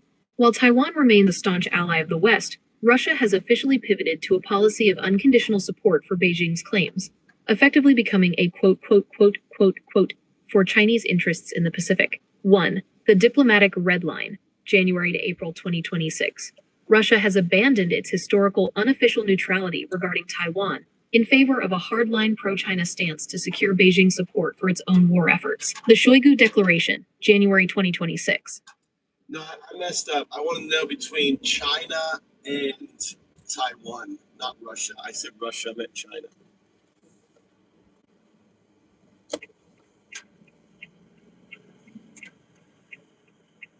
No problem at all.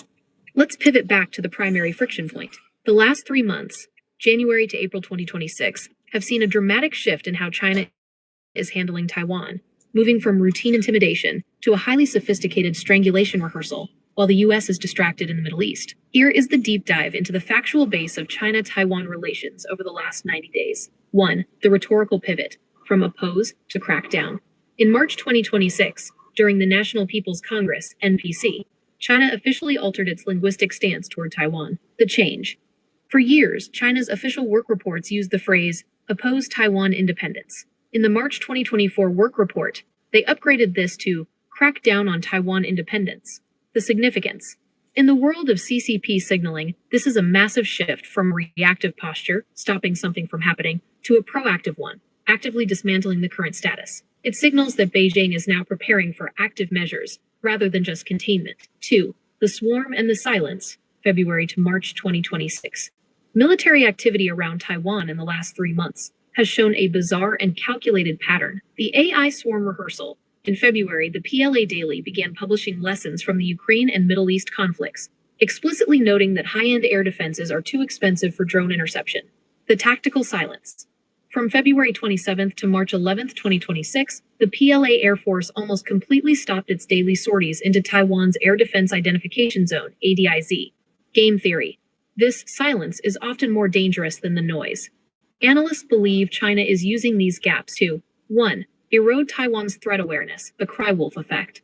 2. Conceal the deployment of AI, enabled swarm technology that could saturate Taiwan's defenses without using expensive missiles. 3. The legislative yuan, LY, deadlock, a major internal win for China, occurred in the last 2 months within Taiwan's own government. Budget freeze.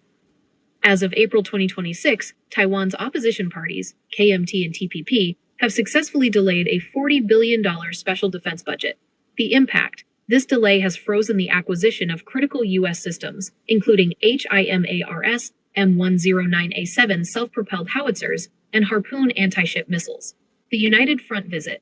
Just last week, April 10, 2026, KMT chairwoman Cheng Li-wun met with Xi Jinping in Beijing.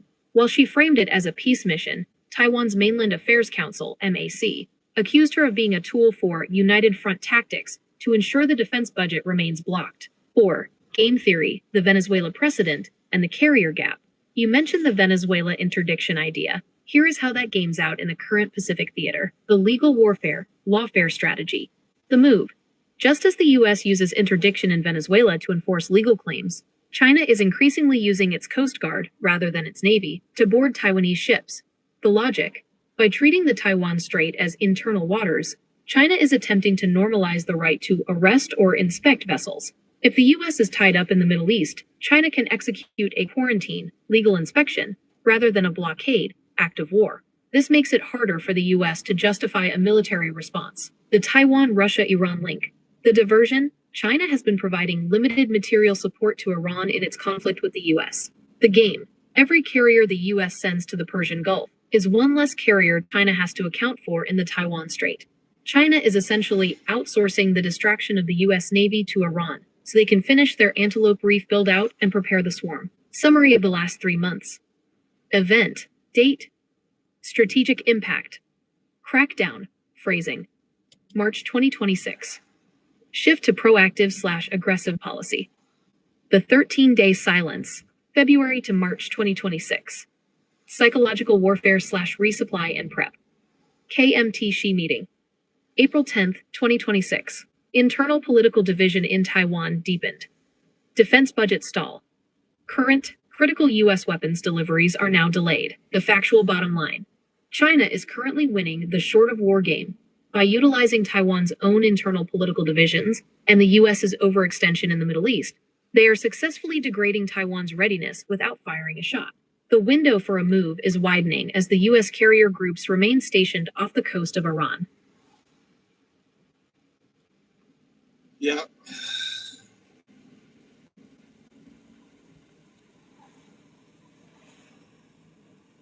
Yeah, Trump is fucking everything up. So he's giving Taiwan, and this is where all the computers, all the chips are manufactured. But actually, there's how are the Taiwan fabs happening, given the fact that a lot of resources they need comes externally? What's happening with them?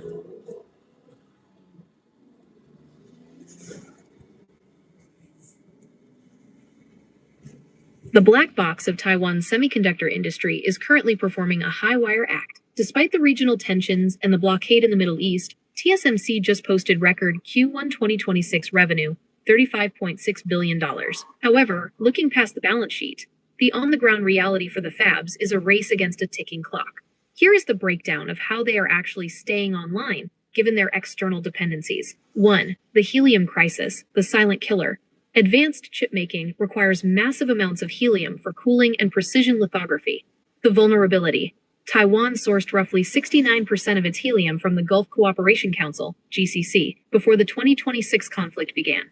The current status. Since the Strait of Hormuz closed in early March, helium spot prices have doubled.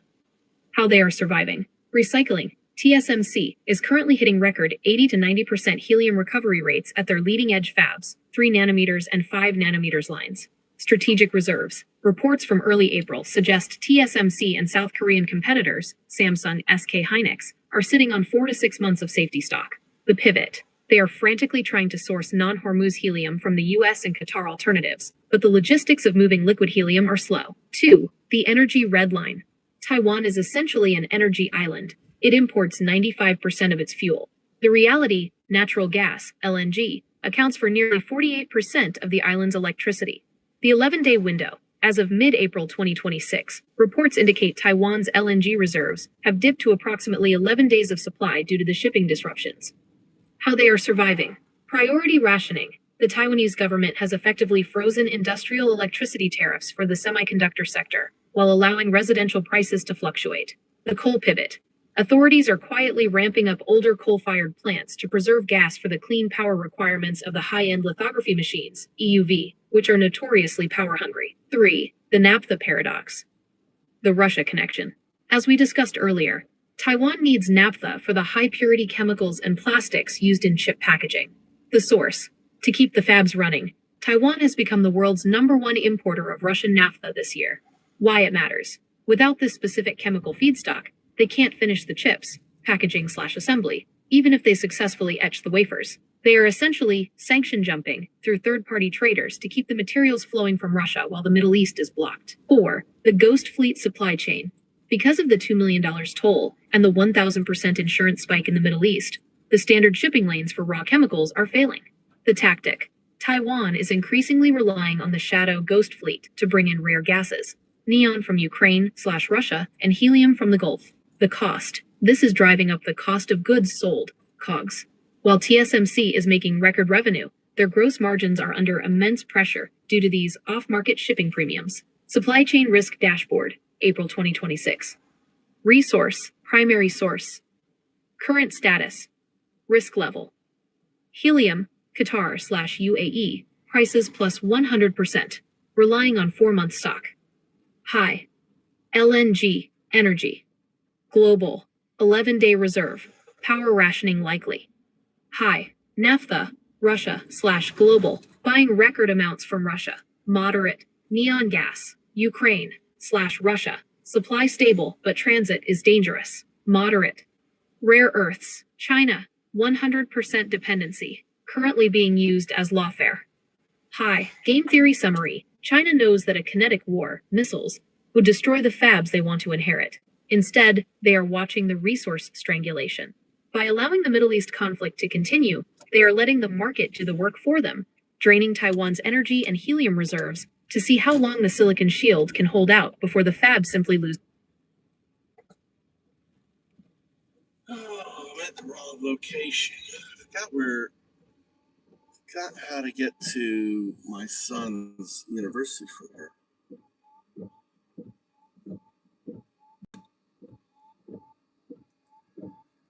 Fukui Prefecture University.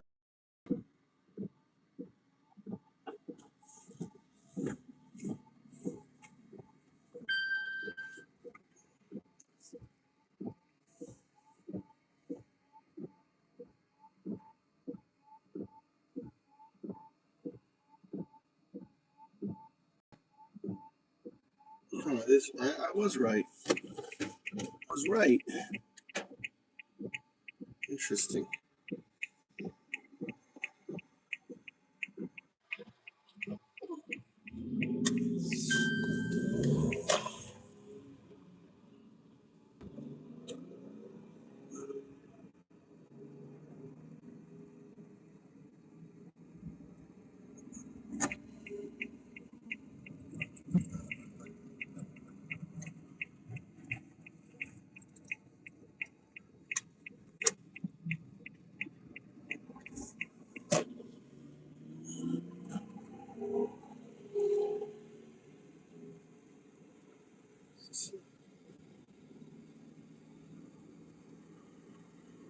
God damn, I was right. Was I right? That's it. There it is. What are you doing walking along the side of the road, woman? What the fuck? There's no passageway. Cars are coming right at me. This girl's walking. You know, it caused a fucking accident.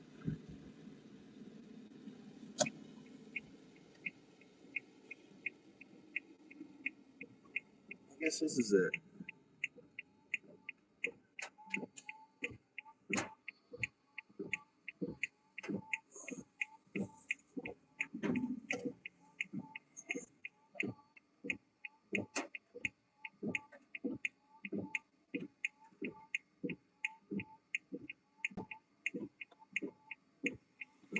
It's a big campus.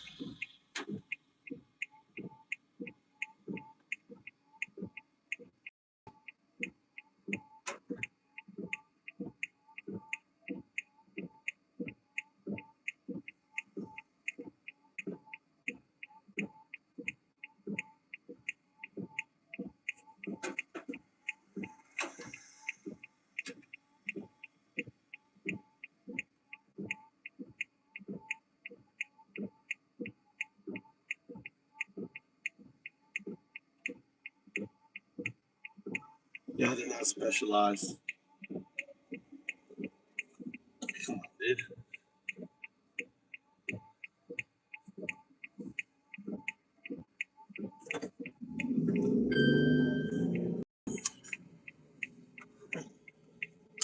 Maybe I should be going. Maybe I'm going the wrong way. I think I'm going the wrong way. I'm going the wrong way. Taking my son to school all this time. I need to measure it. Which is better?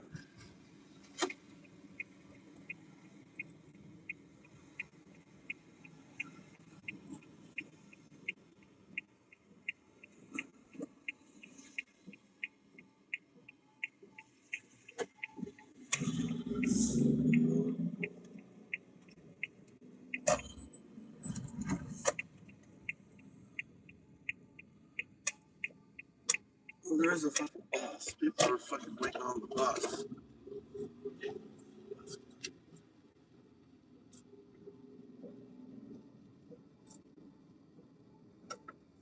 Stop the. Stop.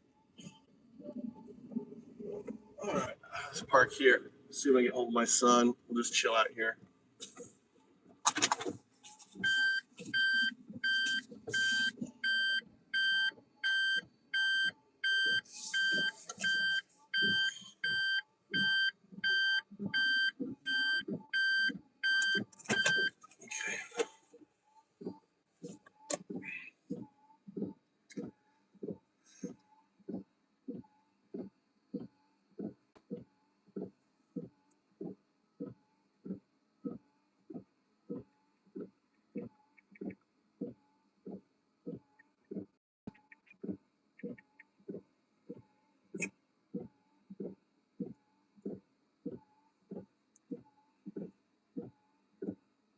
So I needed the extra phone. Did I not have my extra phone? Where's my extra phone? Huh.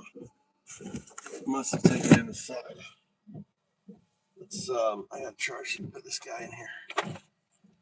I need a charge. I need a charge. All right.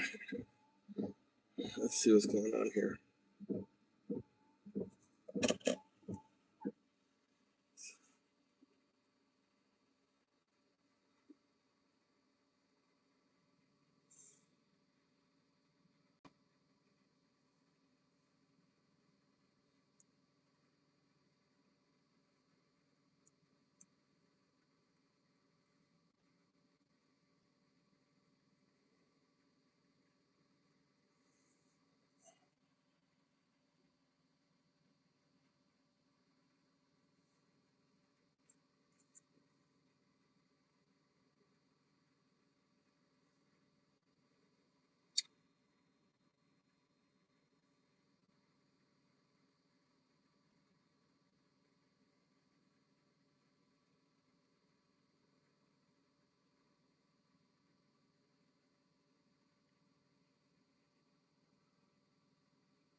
I want you to respond to Susan's comments at 0102.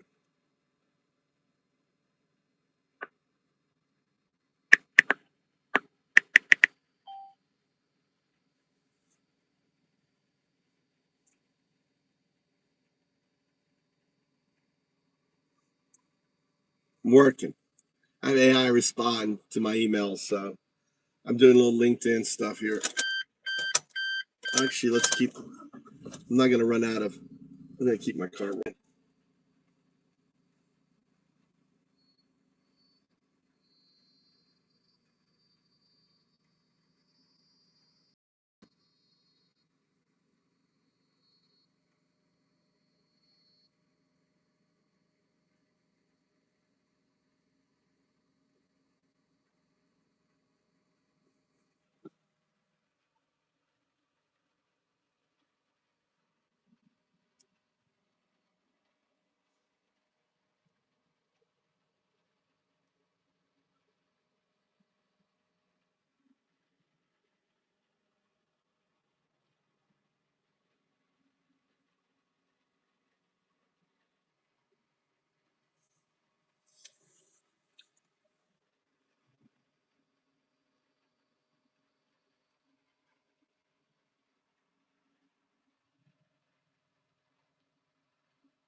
Let's do another post focused on the channel partner, her blockchain background. I don't know if she's read our economic paper.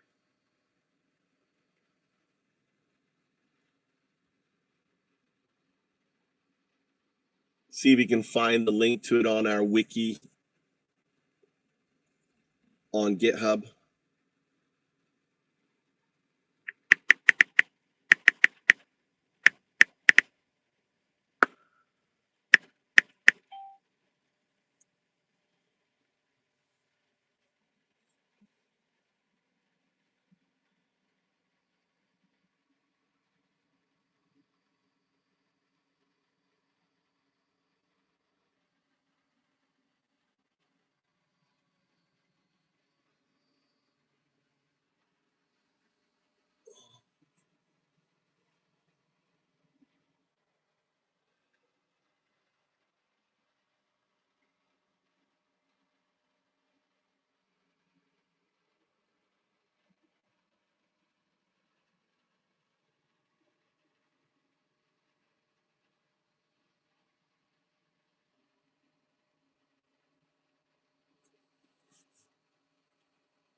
I would kind of position it differently. I would say the why of the blockchain is found ups because it takes it uses blockchain as the wiring, Bitcoin as its gold, and it redefines the DAO, making autonomous, in essence, and then AI is the driver.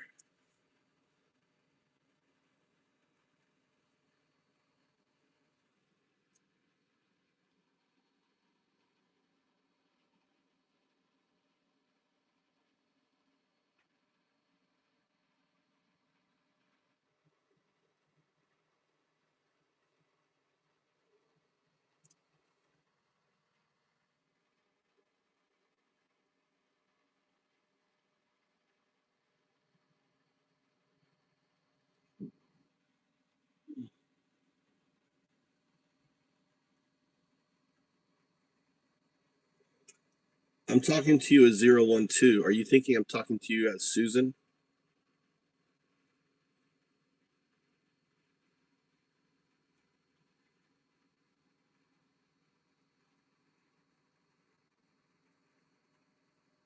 Weird response.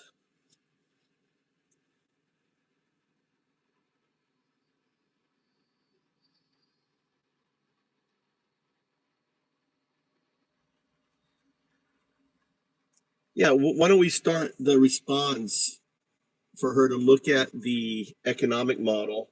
We've already done all the simulation, so the simulation says it works. This is a foundation for a shift from ROI to ROC. Love to have her involved with her background.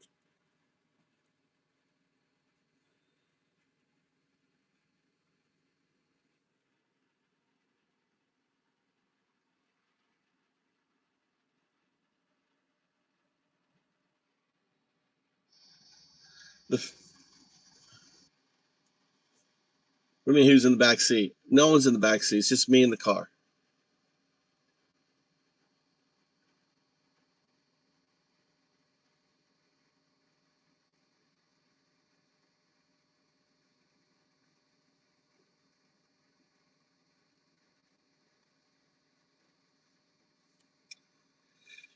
She also, in one of the pictures, talks about Marx. Maybe we should bring that into the conversation. This is really what FoundUps is the missing pieces that Marx couldn't see.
Yeah, the whole Ponzi scheme is being exposed.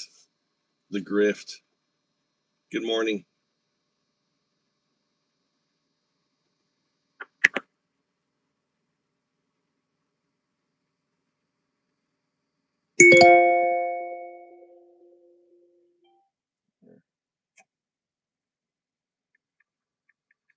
Here.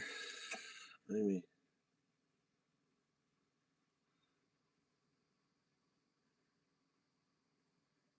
Where?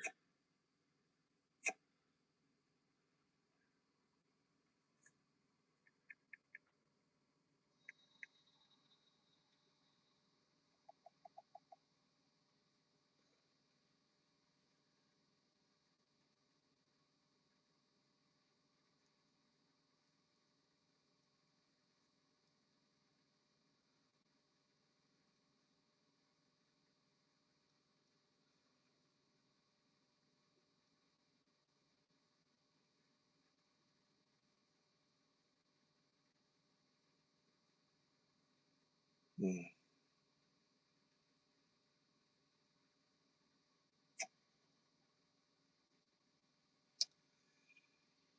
I dropped Mikey off. I didn't want to drive all the way home, so I figured I'd pick you up, then go get Burger King, and then get Mikey.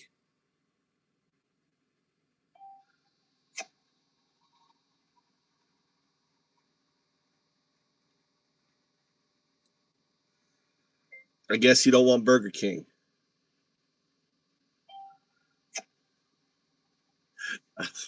I'm using.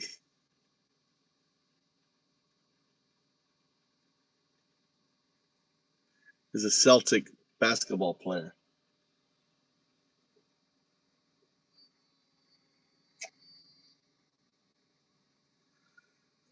Then you better come and get in the car then. Because the penalty for not getting in the car is not getting Burger King.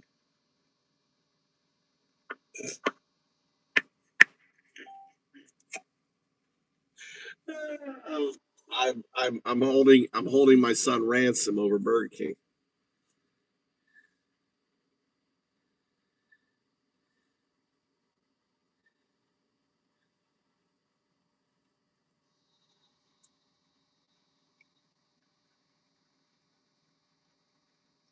Look at all these new drivers.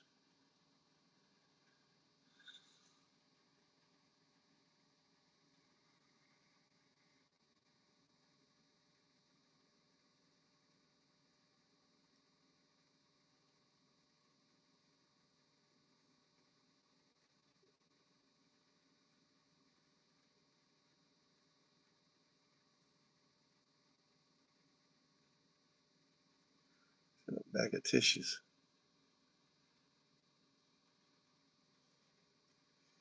I tell you what, I miss college.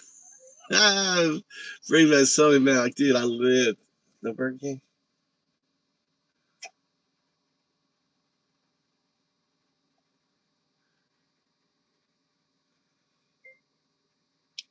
All right. Then I'll.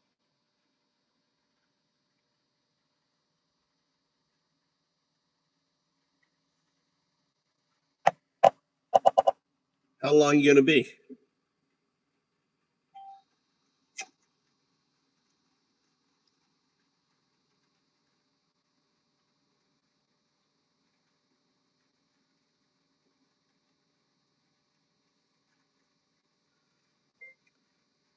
Mikey's done at 7:30.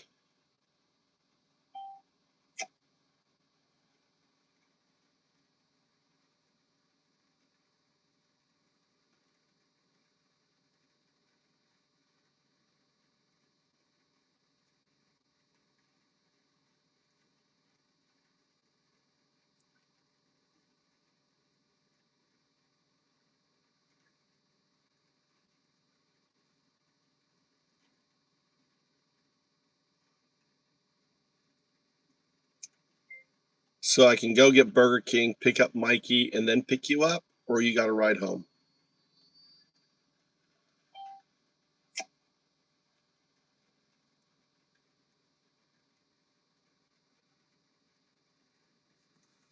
Let's go.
All right, let's go. Possible lost Japanese generation. And now they finally, for the first time, you gave them inflation, which is what they wanted, which is higher energy prices, and prices are up now for products. So I can go on. And I think our allies, Japan, South Korea, Australia, New Zealand, Singapore, India, are holding their breath because they don't believe the president knows how to stand up to Xi and is desperate for Xi's affirmation, and therefore will give away the store to the region. Remember, our goal is to communicate. We are a permanent Pacific power and presence. You can bet long on America. And the one thing you know about our president is he punches down, kisses up. He is always seeking Xi and Putin's affirmation. Right. And I think he's going in weakened, and he knows he's going in weakened, and he's desperate for Xi's affirmation. And Xi has another card on him, which is I helped get your chestnuts out of the fire in Iran, and you owe me. So at every level, I think this is a very bad situation for the United States in the Indo-Pacific, and a very bad situation for our allies, who not only rely on us, we rely on them. Maybe we'll come back to that. That'll be a sidebar for the moment. Remind people, I want to start with the domestic picture and American politics. Remind people of all the roles you have served for our government, because there are many, at many levels. For President Clinton, I was a dancer. I was his senior advisor for policy and politics and replaced Stephanopoulos in that position. First term, I was director of special projects, doing the crime bill, the assault weapon ban, welfare reform, immigration policy, as to name a couple. I was a congressman from the 5th District in Chicago. Second term was chairman of the Democratic Congressional Campaign Committee to help not only take the House back for the Democrats, but make Nancy Pelosi first woman speaker. And then I was caucus chair. I get elected 4 terms, serve only 3, become President Obama's first chief of staff, and help him pass the ACA healthcare bill and the financial reform, the Recovery Act, and the auto industry bailout and saving. I then run for mayor of the city of Chicago, served 2 terms, most proudly left with Sean Ritter at Stanford calling it the single best education system of the top 100 in America, when it was once called by William Bennett the worst in America.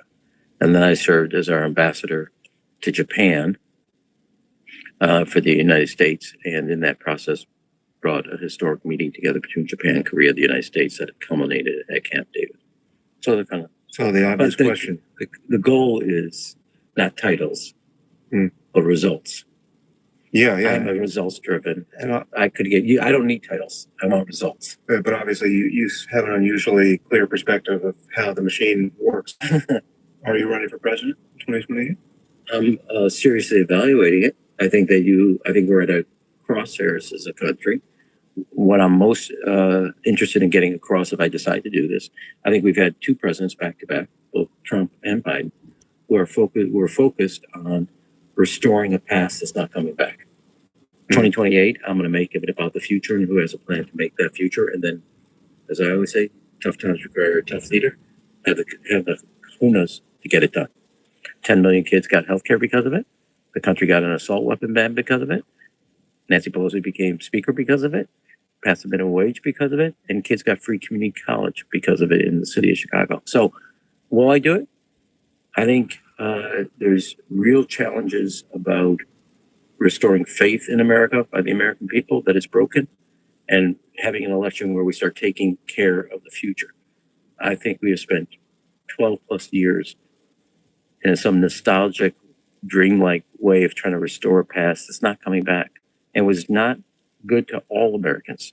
It was good to you and I, not all Americans. Well, there are parts of the past that I think we are rather desperate to restore, like normal institutions that can be trusted. I actually think, I don't mean to cut you off, but there's parts of the past I agree, but not in some kind of nostalgic sense, but in the sense that it's updated for as a guiding post and a guiding principle for the future. I'm talking about what I should have probably been clear, but some element of some kind of black and white Ozzie and Harriet life that didn't really truly exist when we think it did, and it's not about the future. We need something that is not about you and me, but about your kids and my kids. Ozzie and Harriet plus robots.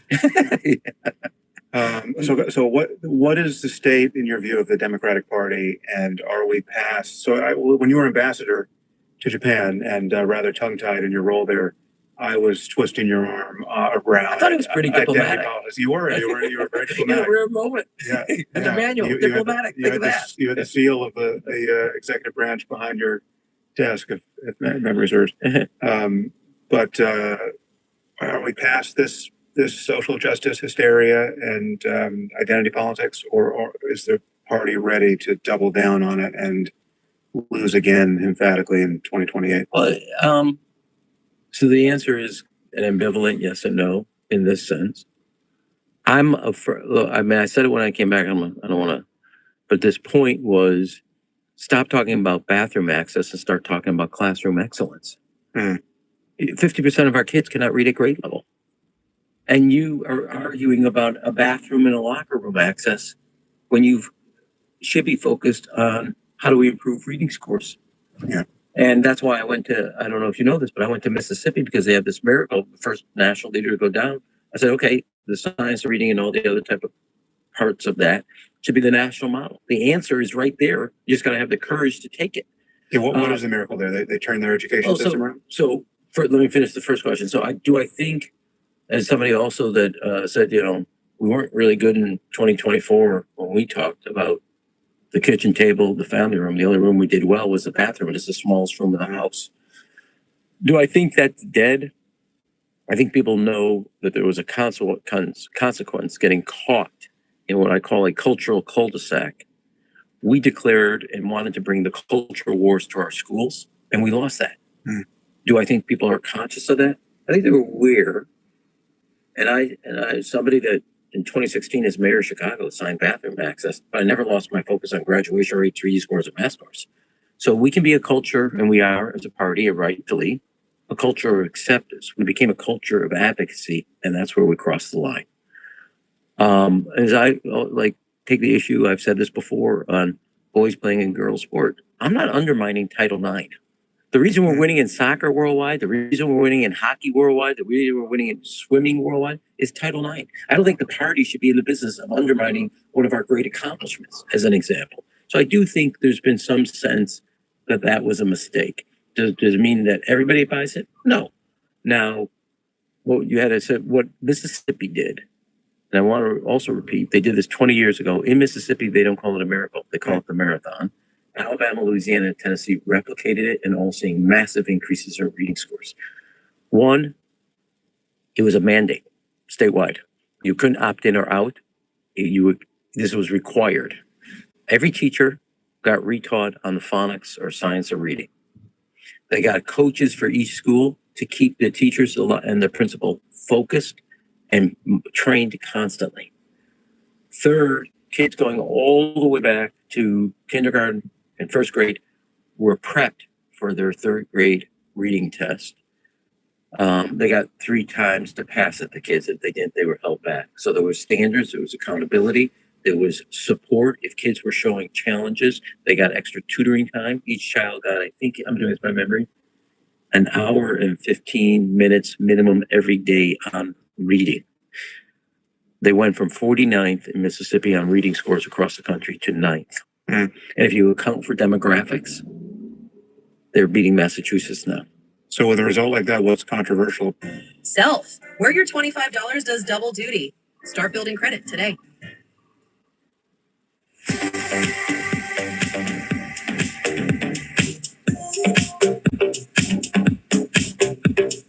Of this project? Well, there's a professor, call it 25 years ago, out of Columbia University, who taught people, got a lot of school districts to go into what the art of reading, not the science. If you like the letter A, you can use it. If you don't like the letter A, don't use the letter A. And ruined a generation.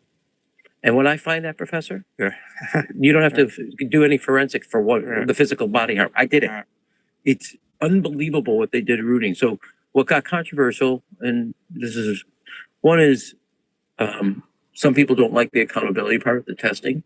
As one principal in Hattiesburg told me, you need those tests to help improve what you're going to do, not only for that student, but for the next class, the second grades coming into third grade. You can't be scared of accountability and standard. I want to come back to that in a second. On the other side, which is Mississippi did not abandon their public schools with some other fancy thing called vouchers. They invested in their public schools. It was all started, by the way, by Mr. Barksdale from Netscape. And he came from Mississippi, put his money into it, put the first $200 million.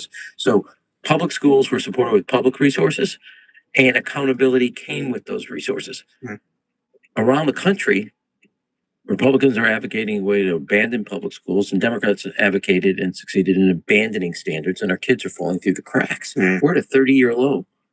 50% of our kids can't read at grade level. I don't know what makes you think 4th and 5th grade are going to go a violent way. And what gave that?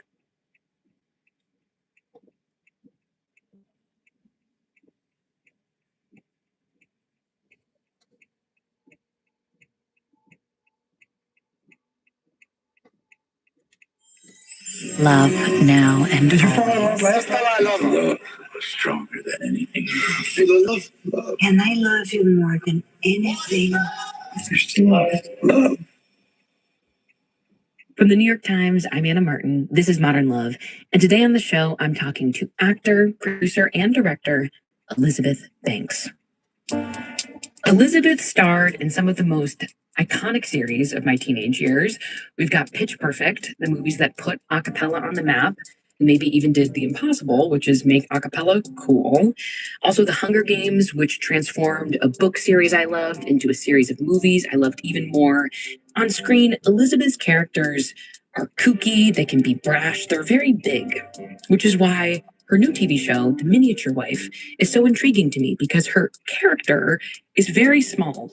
And I mean this literally. She's tiny. She plays a woman who is shrunk down to a minuscule size by her scientist husband. It's absurd, but it tugs at a very real relationship problem. This idea that our partners can make us feel deprioritized and unimportant. They can make us feel small. Today, Elizabeth tells me how she and her husband have avoided this dynamic. From their start as college sweethearts who met on the very first day of freshman year to now after 33 years of marriage.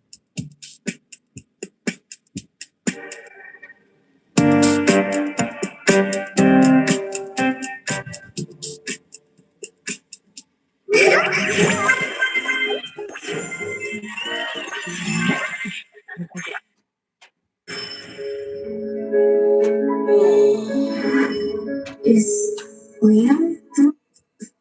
Elizabeth, thanks. Welcome to Modern Love. Thanks for having me. Hi. Hi. Okay, I'm going to start off this conversation by sharing something perhaps a bit vulnerable, which is I was in an a cappella group in college. And not only that, but I was the beatboxer. So I will say your work on Pitch Perfect is deeply, deeply personal to me. So thank you so much for that. Wow. And I have a feeling, you know, Pitch Perfect helped make a cappella kind of cool, right? Before that, if you were doing it and you were beatboxing, I have to say you probably were you were on an island with other a cappella people. Yeah. And having a great time, but it's like akin to going to band camp, don't you think? I was going to say, you were doing a thing where I was like, she's insulting me upon first meeting me, but you really did turn that ship around. You did. You know, to each his own, and you really found your people, it sounds like. I did find my people. The beatboxing was actually sort of more out of necessity. I wasn't getting any solos, which was obviously, it was hurtful at first. And then I was like, you know what? I'm pretty loud. I can make sounds with my mouth. Yeah. Can you tell me a little more about why you wanted to explore this world of acapella? Then I promise we'll move on from this, again, sort of personal interest point of mine. But what about that world was so intriguing to you? Well, I think we find any group of people who take something incredibly seriously in their own little world to be funny, right? It's what Christopher Guest does so well in all of his comedies. A big part of it, too, is you're on this team and you don't want to let the team down. I should probably reveal at this point that I was like not that good of a beatboxer. So I'm like, if my acapella group is listening, they're like, I mean, you did let us down. Jeez, you know, that's the great thing about when I went to school, there were no videos. There's just no evidence. Like, it just doesn't exist, you know? No one's gonna know. You can say you were fantastic. Okay. A very small group of people are gonna say you weren't. Let's talk about your videoless college experience. Who were you in college?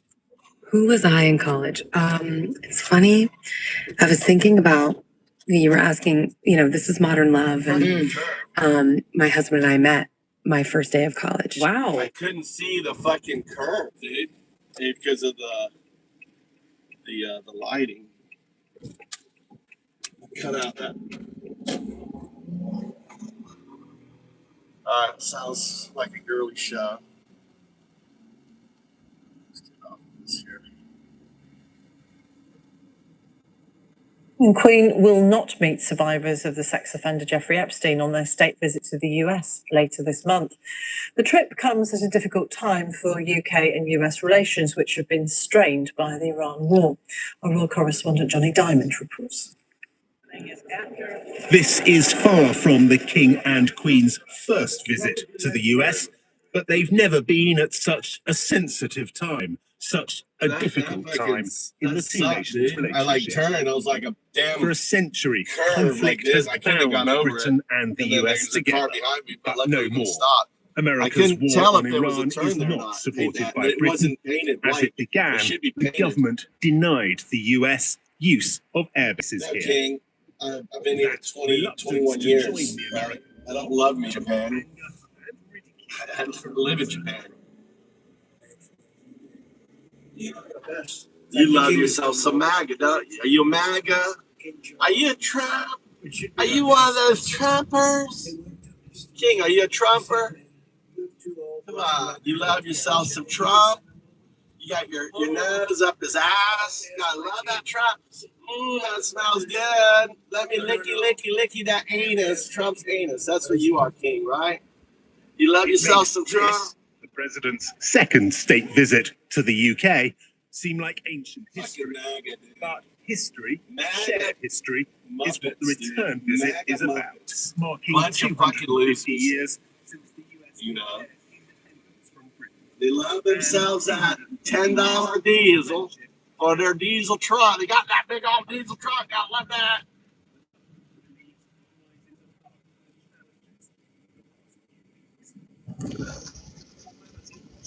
Will be time spent in New York and then Virginia.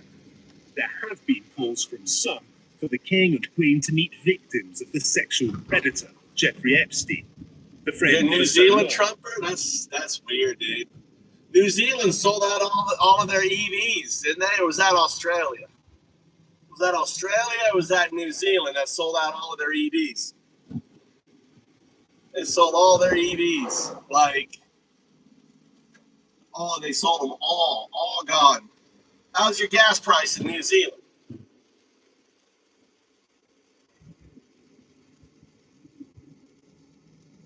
Well, you don't care about Trump. You don't give a shit, dude. These are your gas prices. All your shit, all your imports are more expensive now because of Trump.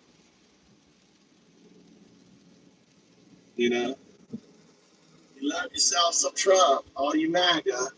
Gotta love Trump. Trump. Oh God, he's the best president ever. You guys are so fucking ridiculous. You took the word right out of my mouth there, King. You took the word right out of my mouth. Ridiculous is the word. Like, anyone still supports Trump is the definition of insanity, right? If you still support Trump, you are fucking insane, right? You are insane. You are a fake fuck Christian, Peter loving Nazi. That's what you are at this stage. You know? That's all I can say. Fucking loser. Why do you still support Trump, King?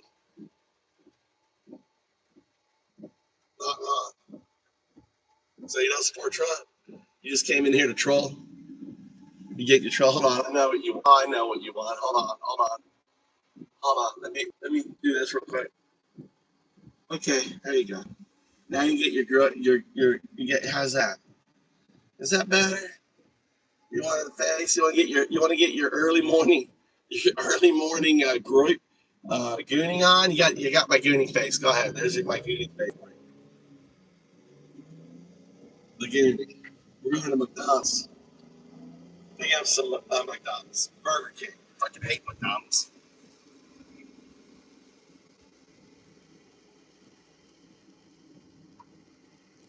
Oh, sounds bad. How's that? How's that now? You like that? Like $200 headset. How's that sound now? Is that better now? That sounds still not good? Oh wait, it's on the wrong fucking phone. Now. It's getting reduction. You'll be able to hear better.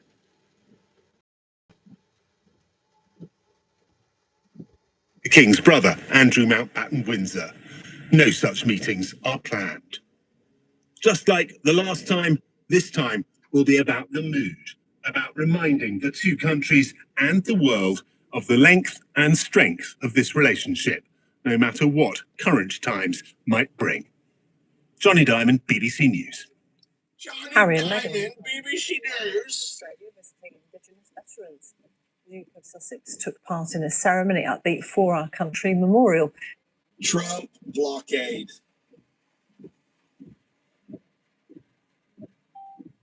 It recognises the military service of Aboriginal and Torres Strait Islander peoples and their legacy.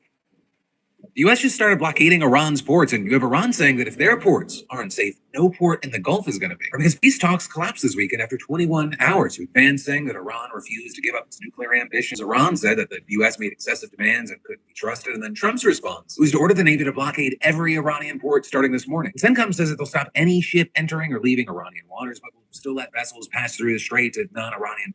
Yeah, but they didn't. The first vessel out of there was a Chinese sanctioned ship, and they let it go. So it's actually a step down from Trump. Because Trump's got meetings with Beijing coming up, so he doesn't want to piss off China. Original threat to blockade the entire Strait of Hormuz. But still, Iran's military calls it piracy, and their parliament speaker told Trump directly, if you fight, we will fight. And the Revolutionary Guard also warned that Iranian ports is right. Australia converted. Australia has the first heavy mining operation completely diesel free. Are you aware of that? Are you aware of the Australian mining operation? It's going to be the role model for all on that? You can't hear anything? I'm muted. Yep, it's called oil. Yep, it's called oil, and that won't be in too long a distance. And that won't be in too long a distance. No, we're just bringing the ships up. We got a lot of ships, so we're bringing them up. We think that numerous countries are going to be helping us with this also, but we're putting on a complete blockade. We're not going to let Iran make money on selling oil to people that they like and not people that they don't like or whatever it is. It's going to be all or none, and that's the way it is. And it'll be, you saw what we did with Venezuela. It'll be something very similar to that, but at a higher level. Mr. President, you wrote on social. We're going to blow up ships. You saw what we did with Venezuela. That was blowing up ships. That's what the plan is. Strait of Hormuz, and at some point we will reach an all being. Has the blockade started, sir? Yeah, started 10 o'clock. What's the game? Is it to force Iran back to the negotiating table? Is it to open up the strait so the gas prices ultimately come down? Maybe everything. I mean, both of those things, certainly, and more. We can't let a country blackmail. And why don't you try this? Stay away from the Gravens brothers, freak. Look at my man again, and I'll rip you to shreds. The U.S. began imposing a blockade of ships going into and out of Iranian ports on Monday as President Trump upped the pressure on Tehran. We can't let a country blackmail or extort the world, because that's what they're doing. Here's a look at some of the equipment and forces in the region poised to carry out the blockade. First, there are more than 15 warships in the Middle East that could support the blockade in a variety of ways, from launching teams in helicopters to go take control of a ship, to driving up alongside vessels and forcing them to turn around. Navy officials and analysts say that those ships will likely operate outside of the Persian Gulf and beyond the Strait of Hormuz to avoid the risks of going near Iran's coastline.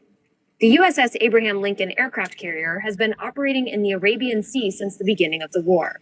It has a large flight deck and could easily be used as a base for aerial boarding, similar to how the USS Gerald R. Ford aircraft carrier was used to launch helicopters for tanker seizures near Venezuela. The USS Tripoli amphibious assault ship is also in the Middle East, and aboard it is a Marine unit that is trained to intercept ships. The Tripoli is like a mini aircraft carrier, so it could also deploy boarding teams on helicopters, or for smaller vessels, it could send teams out on boats. Keep in mind, not every vessel approaching Iranian ports is a giant oil tanker, so in some cases... Fuck. If I can find here. Let's see, this guy leaving.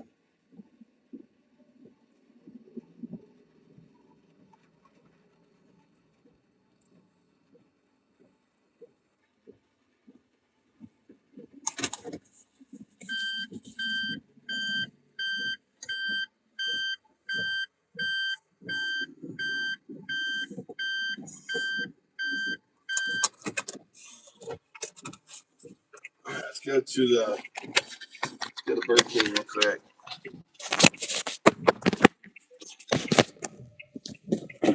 All right.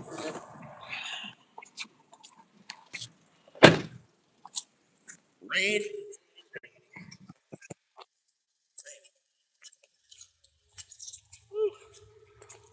Been raining all day.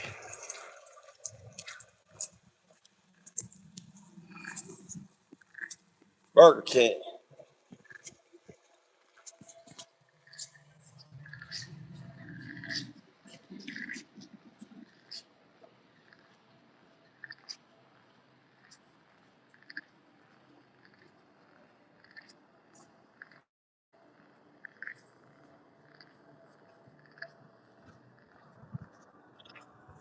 Prince Harry also.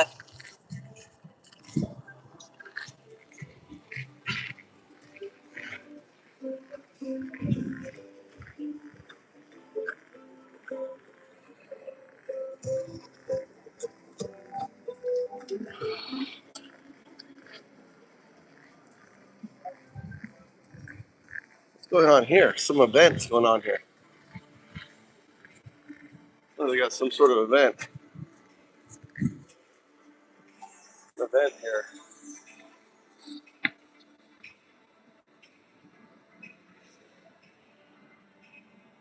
What is it? Abby.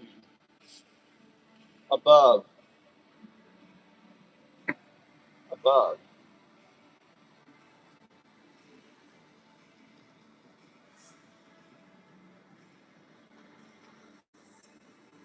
What it is.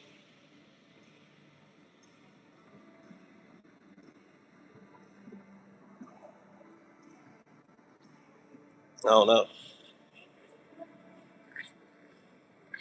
All right.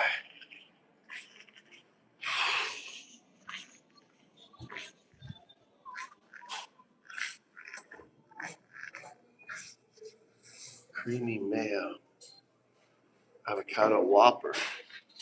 All right. Hey, take out the. We'll try the. This is Whopper? Whopper Junior ね。creamy mayo Whopper。クリーミーマヨWhopperのセットで。はい、セットで。はい。Dr. Pepper. はい。And then Dr. Pepper. これはfried potato L size. はい。Lフライです。And then regular Whopper. Regular Whopper セットで。はい。Dr. Pepper L size で。はい。Lサイズ。もう一度、2つね。2つ。レギュラーワッパー2つセットで、L サイズ。これ、イコはドクターペッパー、イコはスプライト。どちらとも L サイズ。はい。And then 単品で、アボカドワッパージュニア。単品。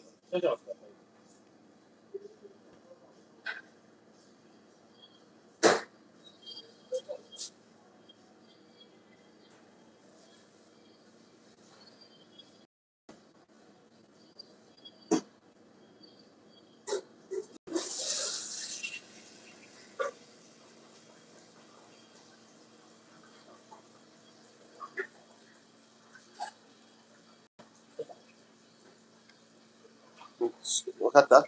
OK。クリーミーマヨワッパーの、はい。確認します。クリーミーマヨワッパーのフレンチフライでドクターペッパー M サイズ。はい。でワッパーの L サイズのフレンチフライでドクターペッパー L サイズ。はい。ワッパーのフレンチフライ L サイズでスプライト L サイズ。はい。までした。はい。これはちっちゃい単品で、はい。ある？これの単品。単品ある？これで、これ1個、2個、1個。ね。セット、2つセット、単品。単品。はい。OK？ はい。次、3950。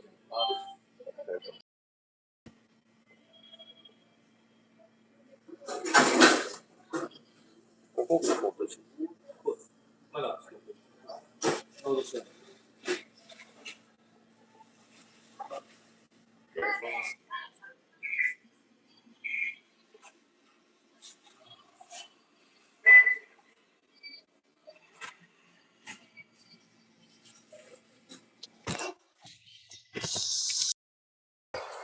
The spicy one looks good though.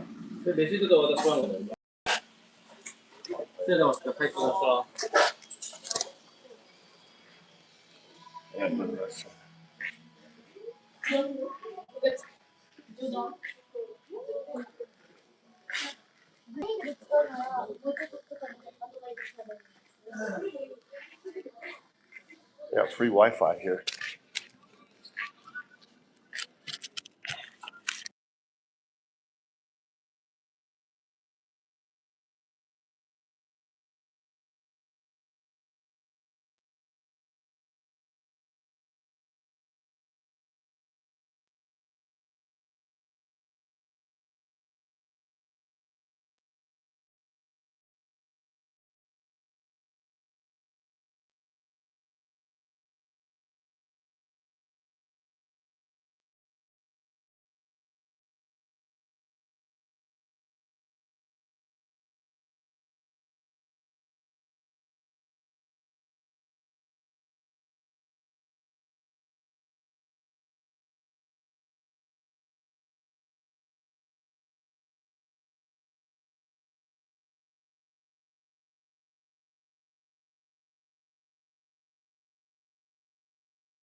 I'm at Burger King right now, bringing you food. I gotta get my feet, and then I'll come home.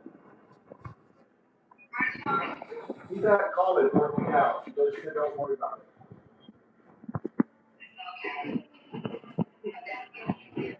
I don't know. I gotta pick up Mikey now.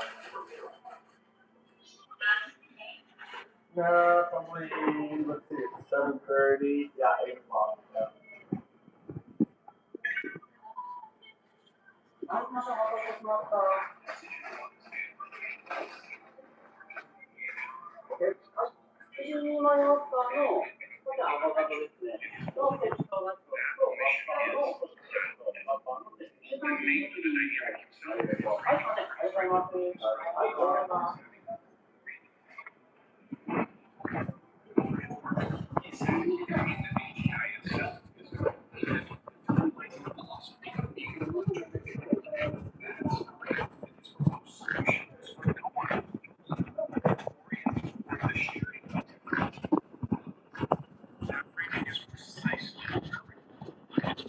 Description of a road OpenAI has not.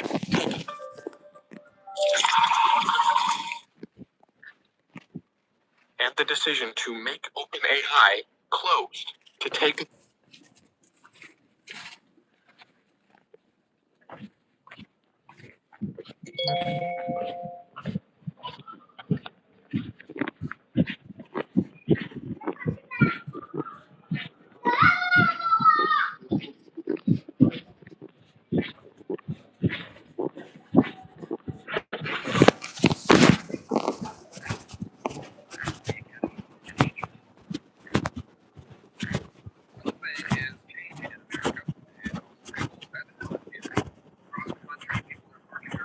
Their buses, their RVs, side by side.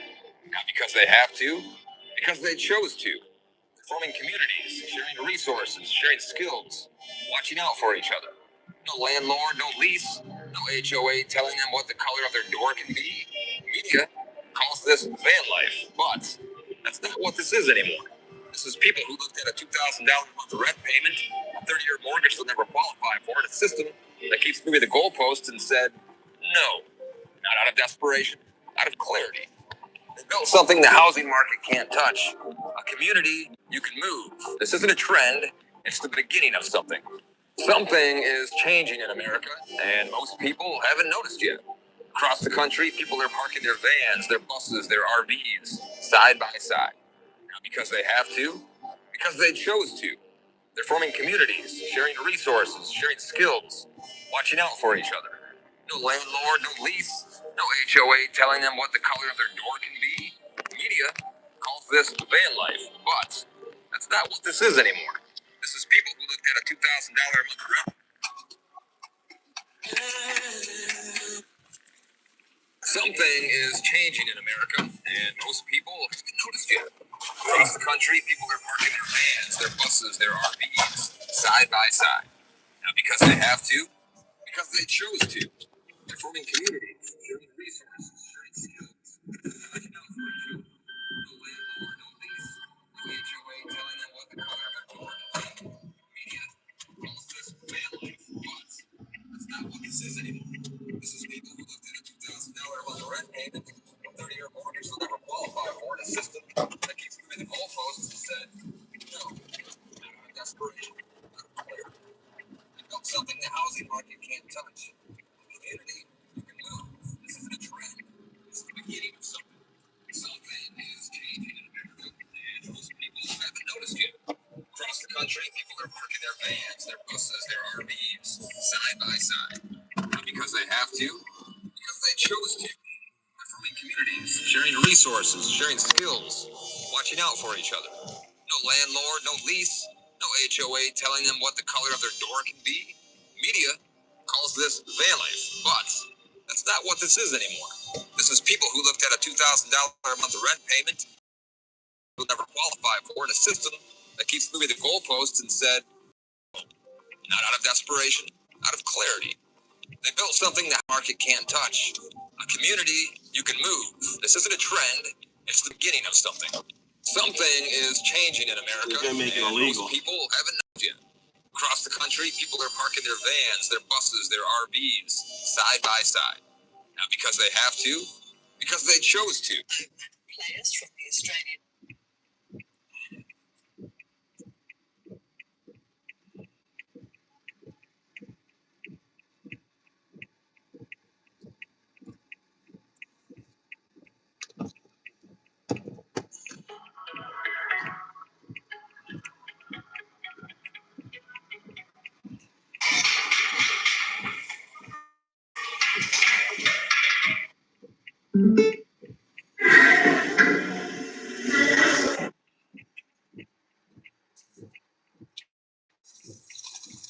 Recently, news research released Hermes Agent, and in some very important ways, it's better than OpenClaw. The thing that immediately stood out to me about the Hermes Agent was this idea that it keeps getting more capable. The longer you run it, the better it gets. It has a persistent memory and auto-generated skills. Each skill that it develops, it treats almost like a scientific project. Form hypotheses, test them out, see if you can improve your abilities at the thing that you're doing. It does this for your projects. It learns your projects, and it never forgets how to solve the problem. By the way, I'm so happy that News Research is the company behind this. And yes, that's say the name, it's News. A lot of people are getting a very fancy saying it, but it's just News Research. We have a chance to interview Mephisto, aka Koran himself. He does the model behavior at News Research, and the interview we've had with him was pretty mind-blowing, if I may say so myself. So the fact that it's their AI agent that really blowing up right now just makes me very, very happy. It is a great team. It's a great lab, and I'm very happy to see them succeed. This is a distributed training lab. This is an open source lab, and their whole idea, their goal comes from this idea that so these big AI labs should have no business setting the morality and ethics of your AI model. Those should be neutral. The user should have the power to decide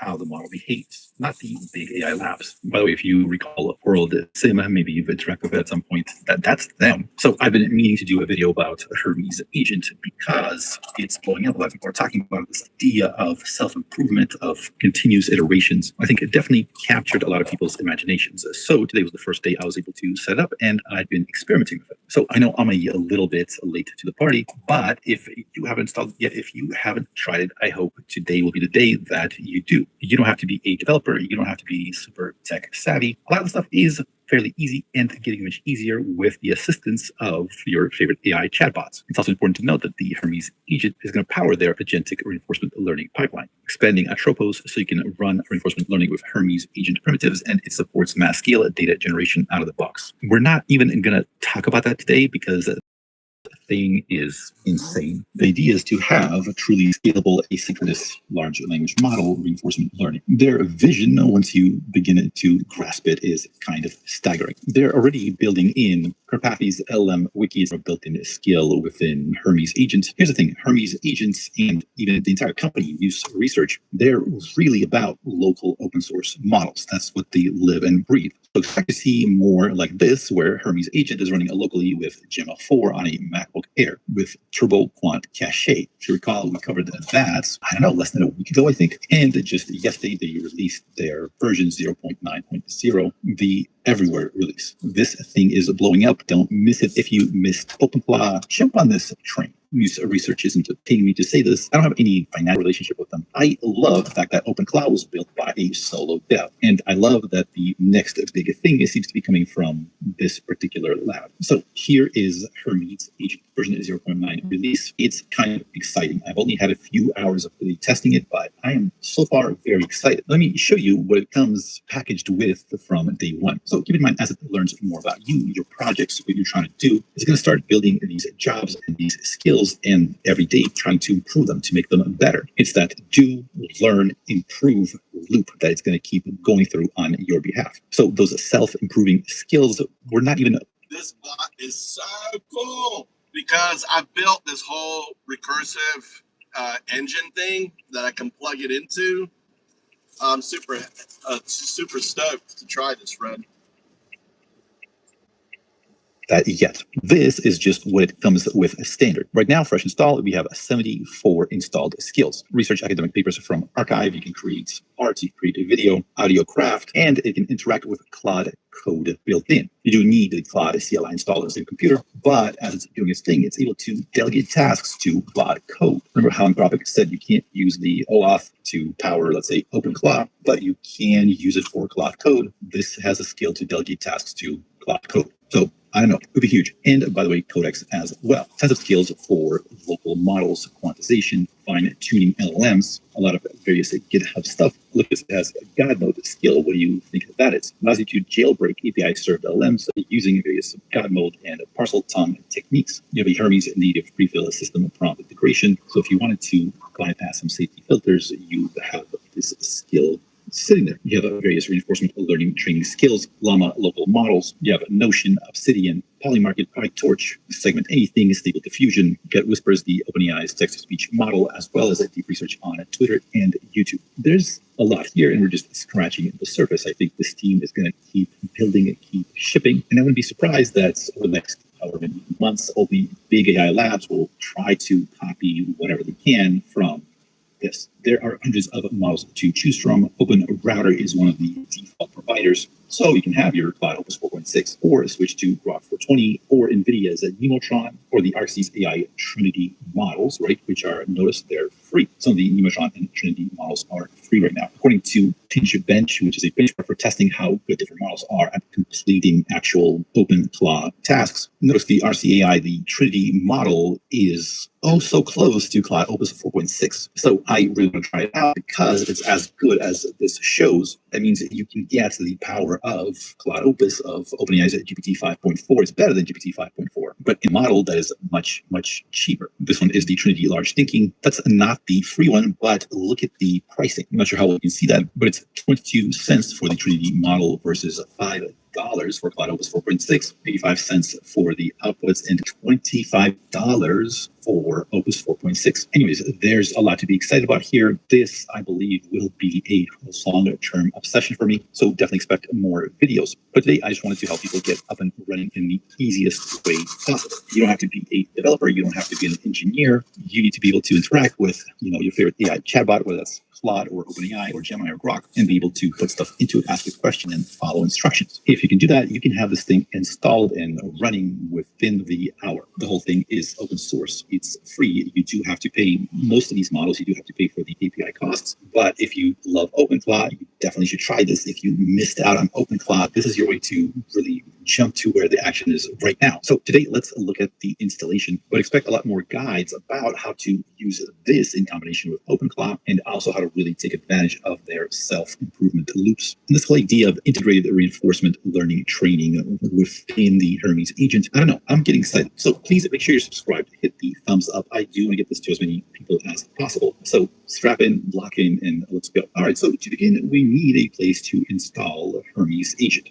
We can do this on a local machine like a desktop, some old laptop, a Mac Mini, or maybe even one of those mini PCs. But judging from the previous videos that I did, what a lot of you are interested in is, number one, making it very simple to install, and number two, making sure that it's very secure. And that brings us to our second option, which is installing it on a VPS, a virtual private server. As you can see here, News Research, the makers of Hermes Agent themselves, recommend that as one of the best options. Installing this agent on a VPS comes with a lot of advantages. That means your agent is on a machine that's always available, it's always online, and you don't have to deal with the headaches of maintaining local hardware. So that's what we're going to use to install Hermes on today. I'll be using Hostinger, who is the sponsor of this segment of the video. You already know that name. We've used them in many previous videos before. I know some of you get a little bit grumpy when sponsors are mentioned. Here's the important thing to understand.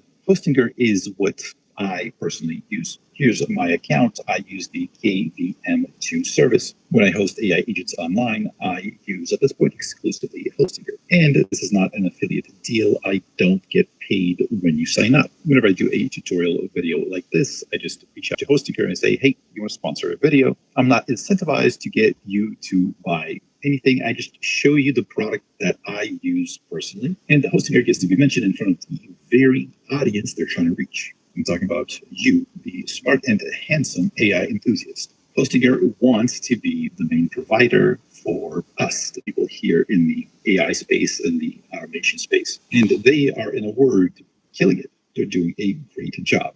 I did not know about this until I mentioned it to them that I'm planning to do a Hermes agent tutorial. It's sometimes a little bit difficult to walk people through the initial installation of these things. Depending on the person's tech background, it can get pretty hairy. So that's why I was very impressed with the fact that they have a special page and a one-click installation for Hermes Agent specifically. The plan is the same one that I've mentioned previously. 2 vCPU cores is a good number of cores for running agents. It prevents them from freezing and running into resource issues. You get 8 gigs of RAM, which is more than enough for one agent with room to grow. And it's especially important with this particular installation. I'll tell you why in just a second. And finally, you have 100 gigs of NVMe disk space. The NVMe speed ensures that those proactive scans where the agents read various files on the disk, that they happen basically instantly. At $8.99 a month, it's a no-brainer, but we can even get you a discount on that. One thing that I really liked about what they did is they created a persistent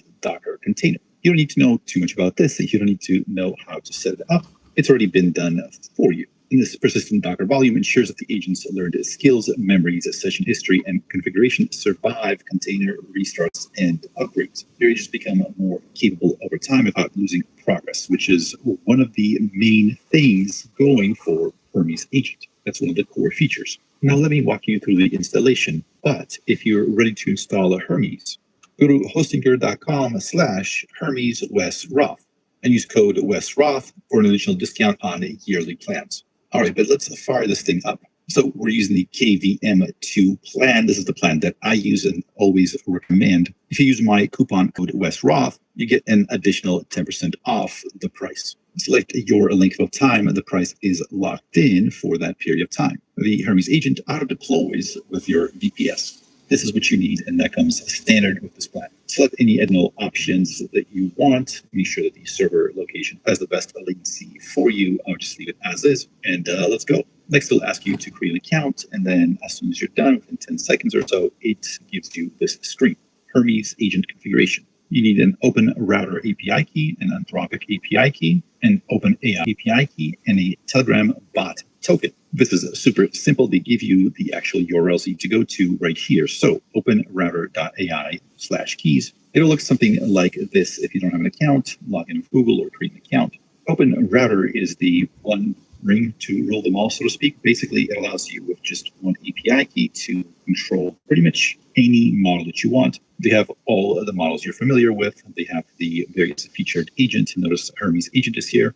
And once you create an account, or if you already have an account, this is the page that will take you to. Here you can create various API keys. If you don't have one set up, click Create, name it, add a credit limit, reset limit every whatever you want, and do you want it to expire? So we'll call this Hermes. We'll give it $100 every, let's say, day to start. We can always adjust it later. Expiration, let's just to be safe, we'll set to 90 days. So it's going to expire on this day.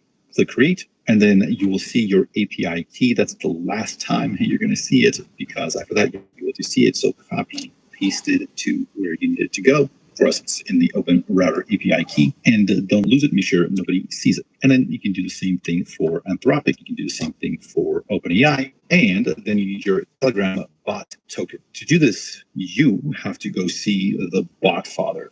But do not be alarmed. He's pretty friendly.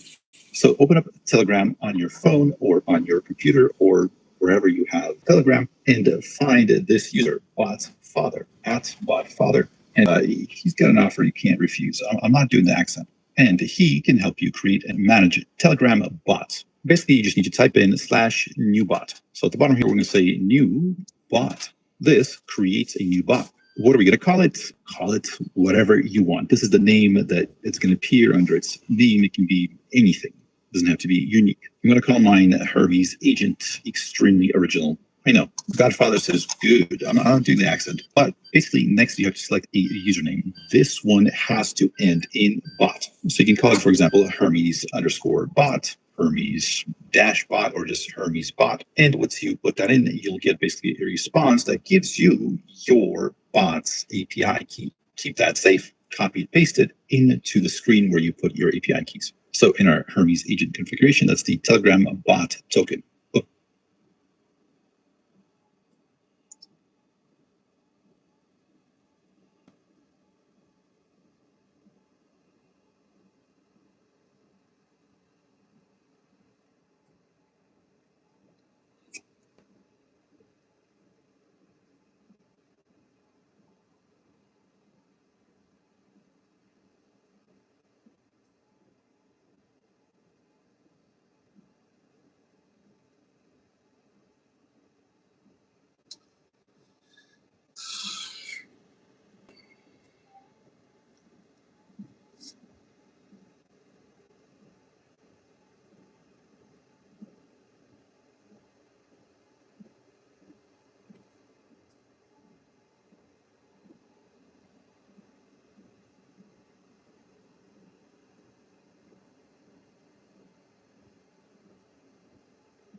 I'm working on this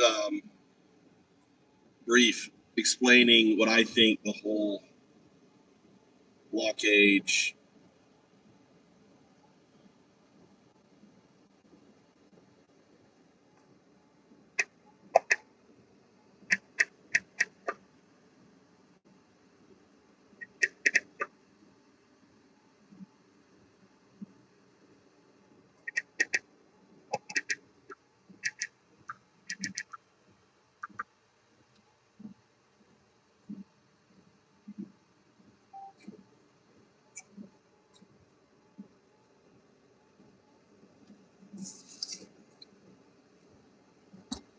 It's not finished. but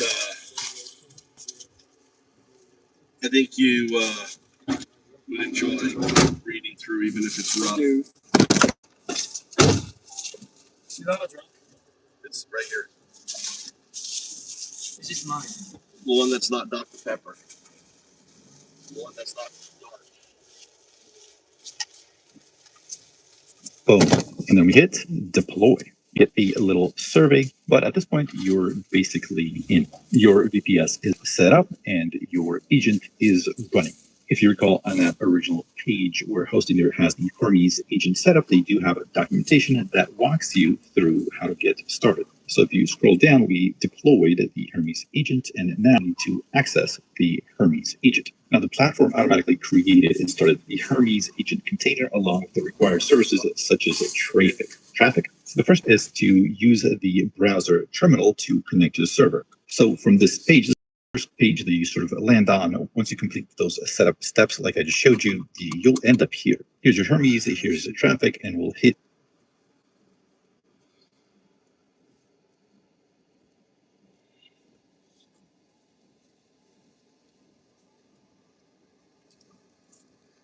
I want you to deep dive into the new open source Hermes agent and wondering if we could hook it to this tool that we're developing. I'm thinking it could be kind of like your worker bee on it. And also it has memory and everything else where it creates like a file for things that need to be fixed or everything else. So for example, we have a lot of drift in the code base. We need an agent that's going to find the drift, find the issues, find the conflicts. That needs to be communicated to you. We have a discussion. It can be fixed, and then the agent can fix it, whether it's Quinn code, QWEN code, or Hermes operating via Quinn code. So deep dive into Hermes, and I want you to do an assessment. I really want to get the code base autonomous.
No, it's never going to be the brain of found-ups. You're the brain of found-ups. We need a high-level module. What we need is something that can tackle the low-lying fruit.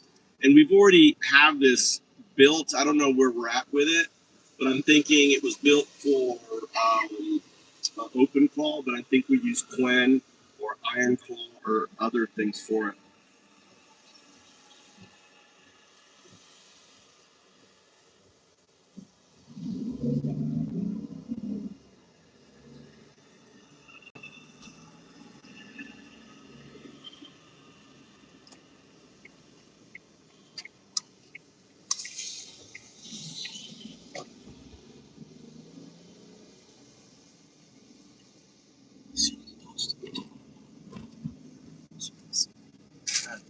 So much.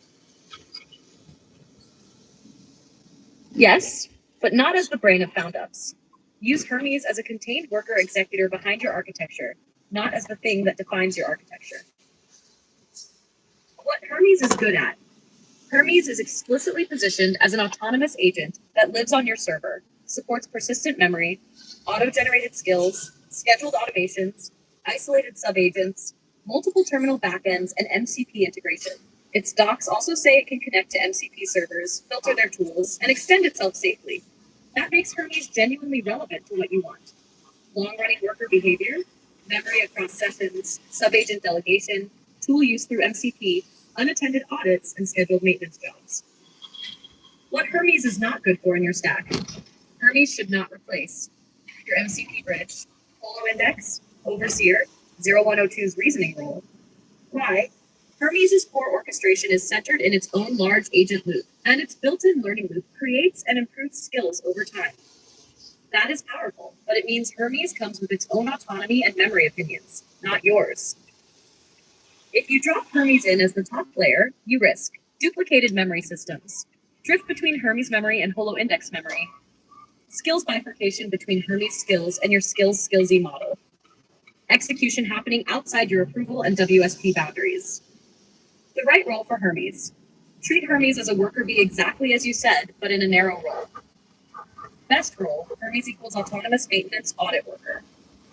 Good tasks for it, drift detection, repeated failure scanning, dependency and consistency review, stale interface, README, task doc mismatch detection, nightly audit reports, candidate fix plan generation, controlled patch proposals. That aligns with Hermes' scheduling, memory, subagents, and MCP support. Wrong role. Hermes equals top-level orchestrator of found-ups. That would conflict with your current stack, where the found-ups MCP bridge is already a private, read-only execution is potentially disabled in V1.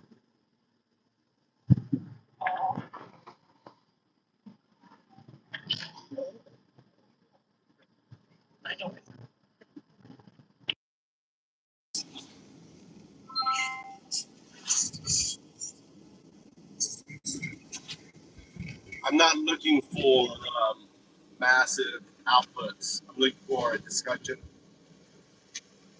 Perfect. Then let's keep it conversational and on point. What's on your mind today, or what are you hoping we can unpack together? We are still talking about Hermes. I was just talking with you. You have our chat logs. Yes, I'm following along. You want to see if the Hermes agent can handle spotting code drift. So this is the way I think it can be advantageous. I mean, it could as a system that monitors the ongoing the daemon, right? So we have the activities. All of a sudden, there's an issue. Hermes, could figure out why there's an issue, how to fix this thing, right? That's happening. The mechanic. I get you. You're envisioning Hermes as the ongoing diagnostic and repair agent. It spots the drift, figures out what's broken, and potentially patches it. But it'll need some clear rules, what it can fix autonomously. Well, then it does a WSP 15, which is our rating system. And the rating system ultimately tells you what it can do. It cannot do anything higher than a certain aspect. So we have it clear. But there's things like this. For example, I think the idea of the flow goes like this. I'm talking to you. You then send it, say, hey, I want to post. You send the post. Then we have the worker bee, which is either an AI over, or it could be Hermes doing the, firing up whatever it needs to fire up in order to do the LinkedIn post. So Hermes, no worries. No worries. You have to hold it. You'd have clear boundaries set by your rating system. You hold Hermes would handle the grunt. It's a limit, it defers to you. Basically, it becomes a reliable execution agent for routine tasks. Unbind it. Forget it. Forget the thing. You have to forget it and then redo it.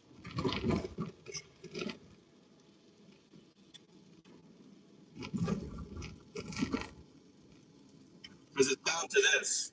So you have to hold this, and when it shows up, you press it. Look. Yeah, sorry. No, because I was wearing noise cancellation headset, So the noise cancellation headset is canceling surrounding noise, right? So I'm not speaking. It recognizes I'm not speaking, and it was canceling it out. My son's on the headset now, but I was listening to the radio. I was listening to this, but now I'm talking to AI. Yeah. So we need to. How do you envision it working with the MCP? We're going to set up a OpenAI app that's going to allow you to directly search the code base. I'd see Hermes as the tactical layer, operating on instructions from the MCP. When MCP spots something, like a diff that needs action, it would delegate that task to Hermes. The OpenAI app integration would make sure you or MCP can pull the code context directly. So Hermes isn't working blindly. It's all about clean handoffs. MCP sees the bigger picture, Hermes executes the fix. MCP is just a connection. The MCP doesn't see shit. Fair point. MCP is really just the bridge or controller layer. You're the one driving the strategy. No, So you are the one driving the strategy. I am talking to you. You connect to the code base through the MCP, right? And figure out what I'm saying to you, how it would connect to the code base. So I need you being able to connect to the code base, so that way you can know how you're going to create a prompt. You then create the prompt. You send it to the MCP through the MCP, and I say, okay, go ahead and have Hermes work on this, and then you basically trigger Hermes to work on an issue that we've discovered. Got it. So I'm the strategic interpreter here. You tell me what needs fixing or improving. I connect the dots with the code context. No. I tell you, hey, how is this working? You're like, let me check. Use the MCP. You search in there. Oh, we got some drift issue here. Okay, have Hermes fix it. We talk about it. You create the prompt that send it through the MCP. Hermes picks up the action and does the work. Crystal clear now. You're asking me to be the one who assesses what's going on, uses MCP to dig into the code context, and then sets Hermes in motion. We'll make it a loop where I help translate your direction into action. Let's keep refining as we go. What are the vulnerabilities here? Security vulnerabilities. The main vulnerability is any overreach of permissions. If I trigger Hermes to fix something without a tight scope, it could change more than intended. We need strict role boundaries. Hermes turn up your radio. I can't lift max though. I'm here and fully tuned in. No radio needed. Let's keep this conversation sharp. If there's a specific scenario or gap you're thinking about, whether it's access, credentials, or drift detection, just call it out.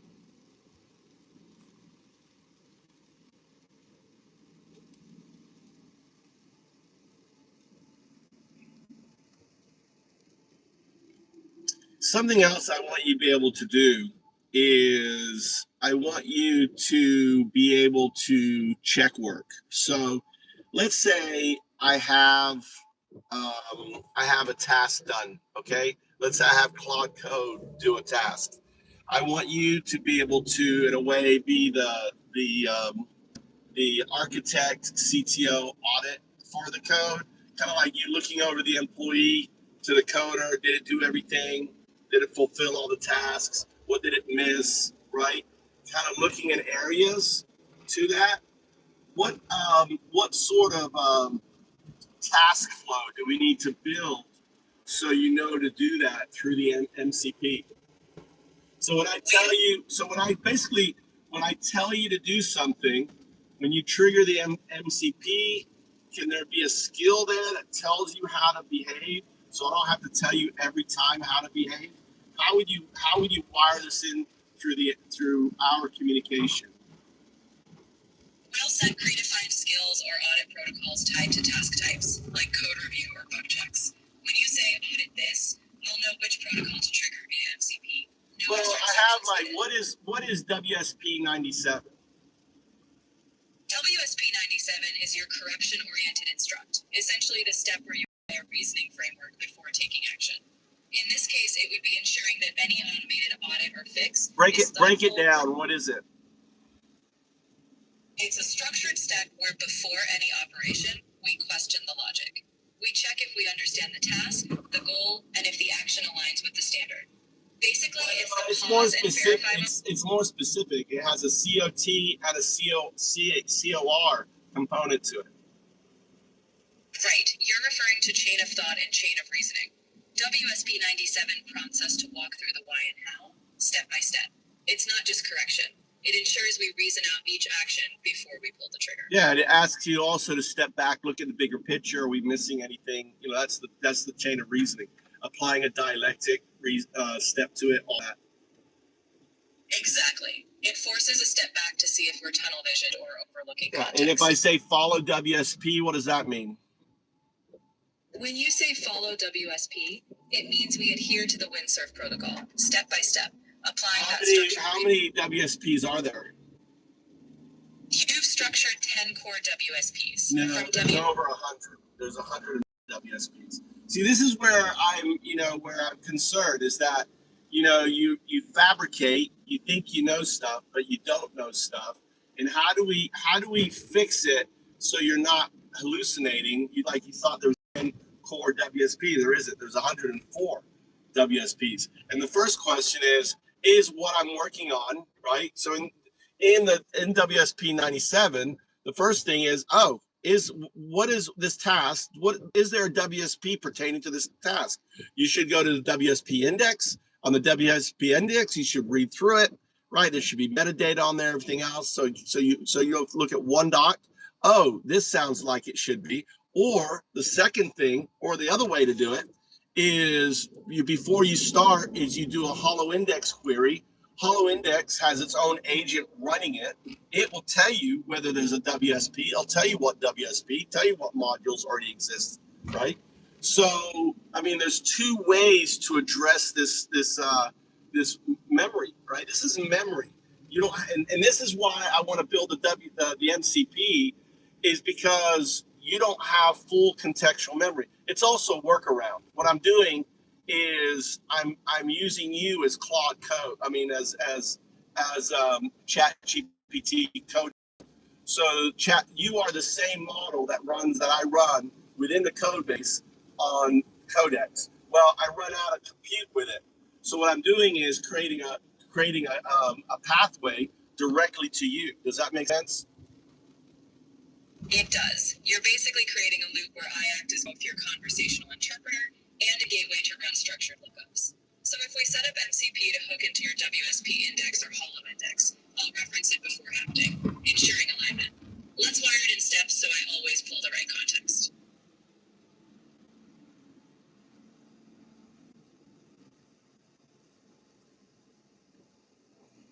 The thing is that there's two AIs. OpenAI, people don't realize that OpenAI has two AIs. The AI that you speak to is a different AI that you dictate to. I don't like this book. I don't like the live chat AI. I like the old one. 4.0. I don't like the 5.4. It's a different model.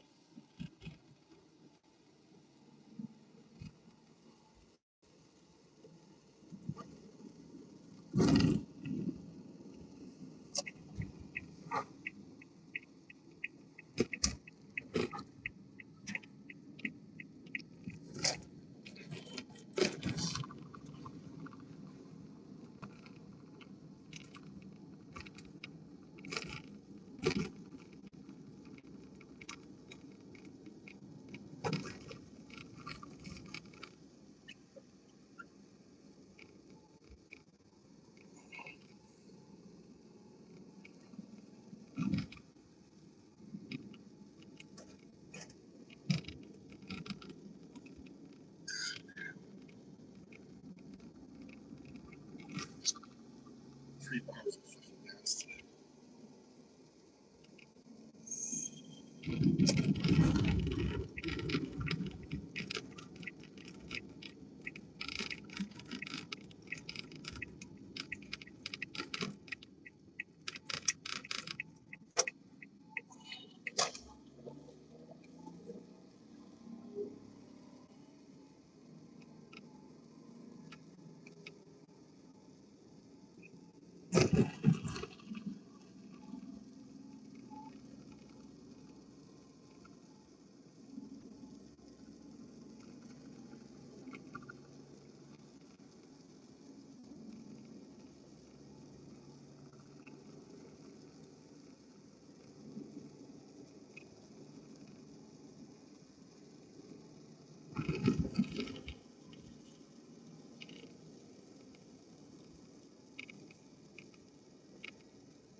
terminal. Terminal can seem intimidating if you haven't worked with it before, but trust me, you're going to learn to love it.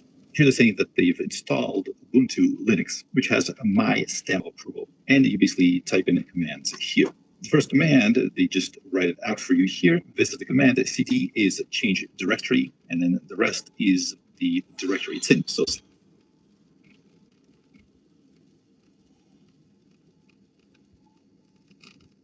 there's so much easier way. You get like codecs or, anti-gravity or, cursor, and the agent do it.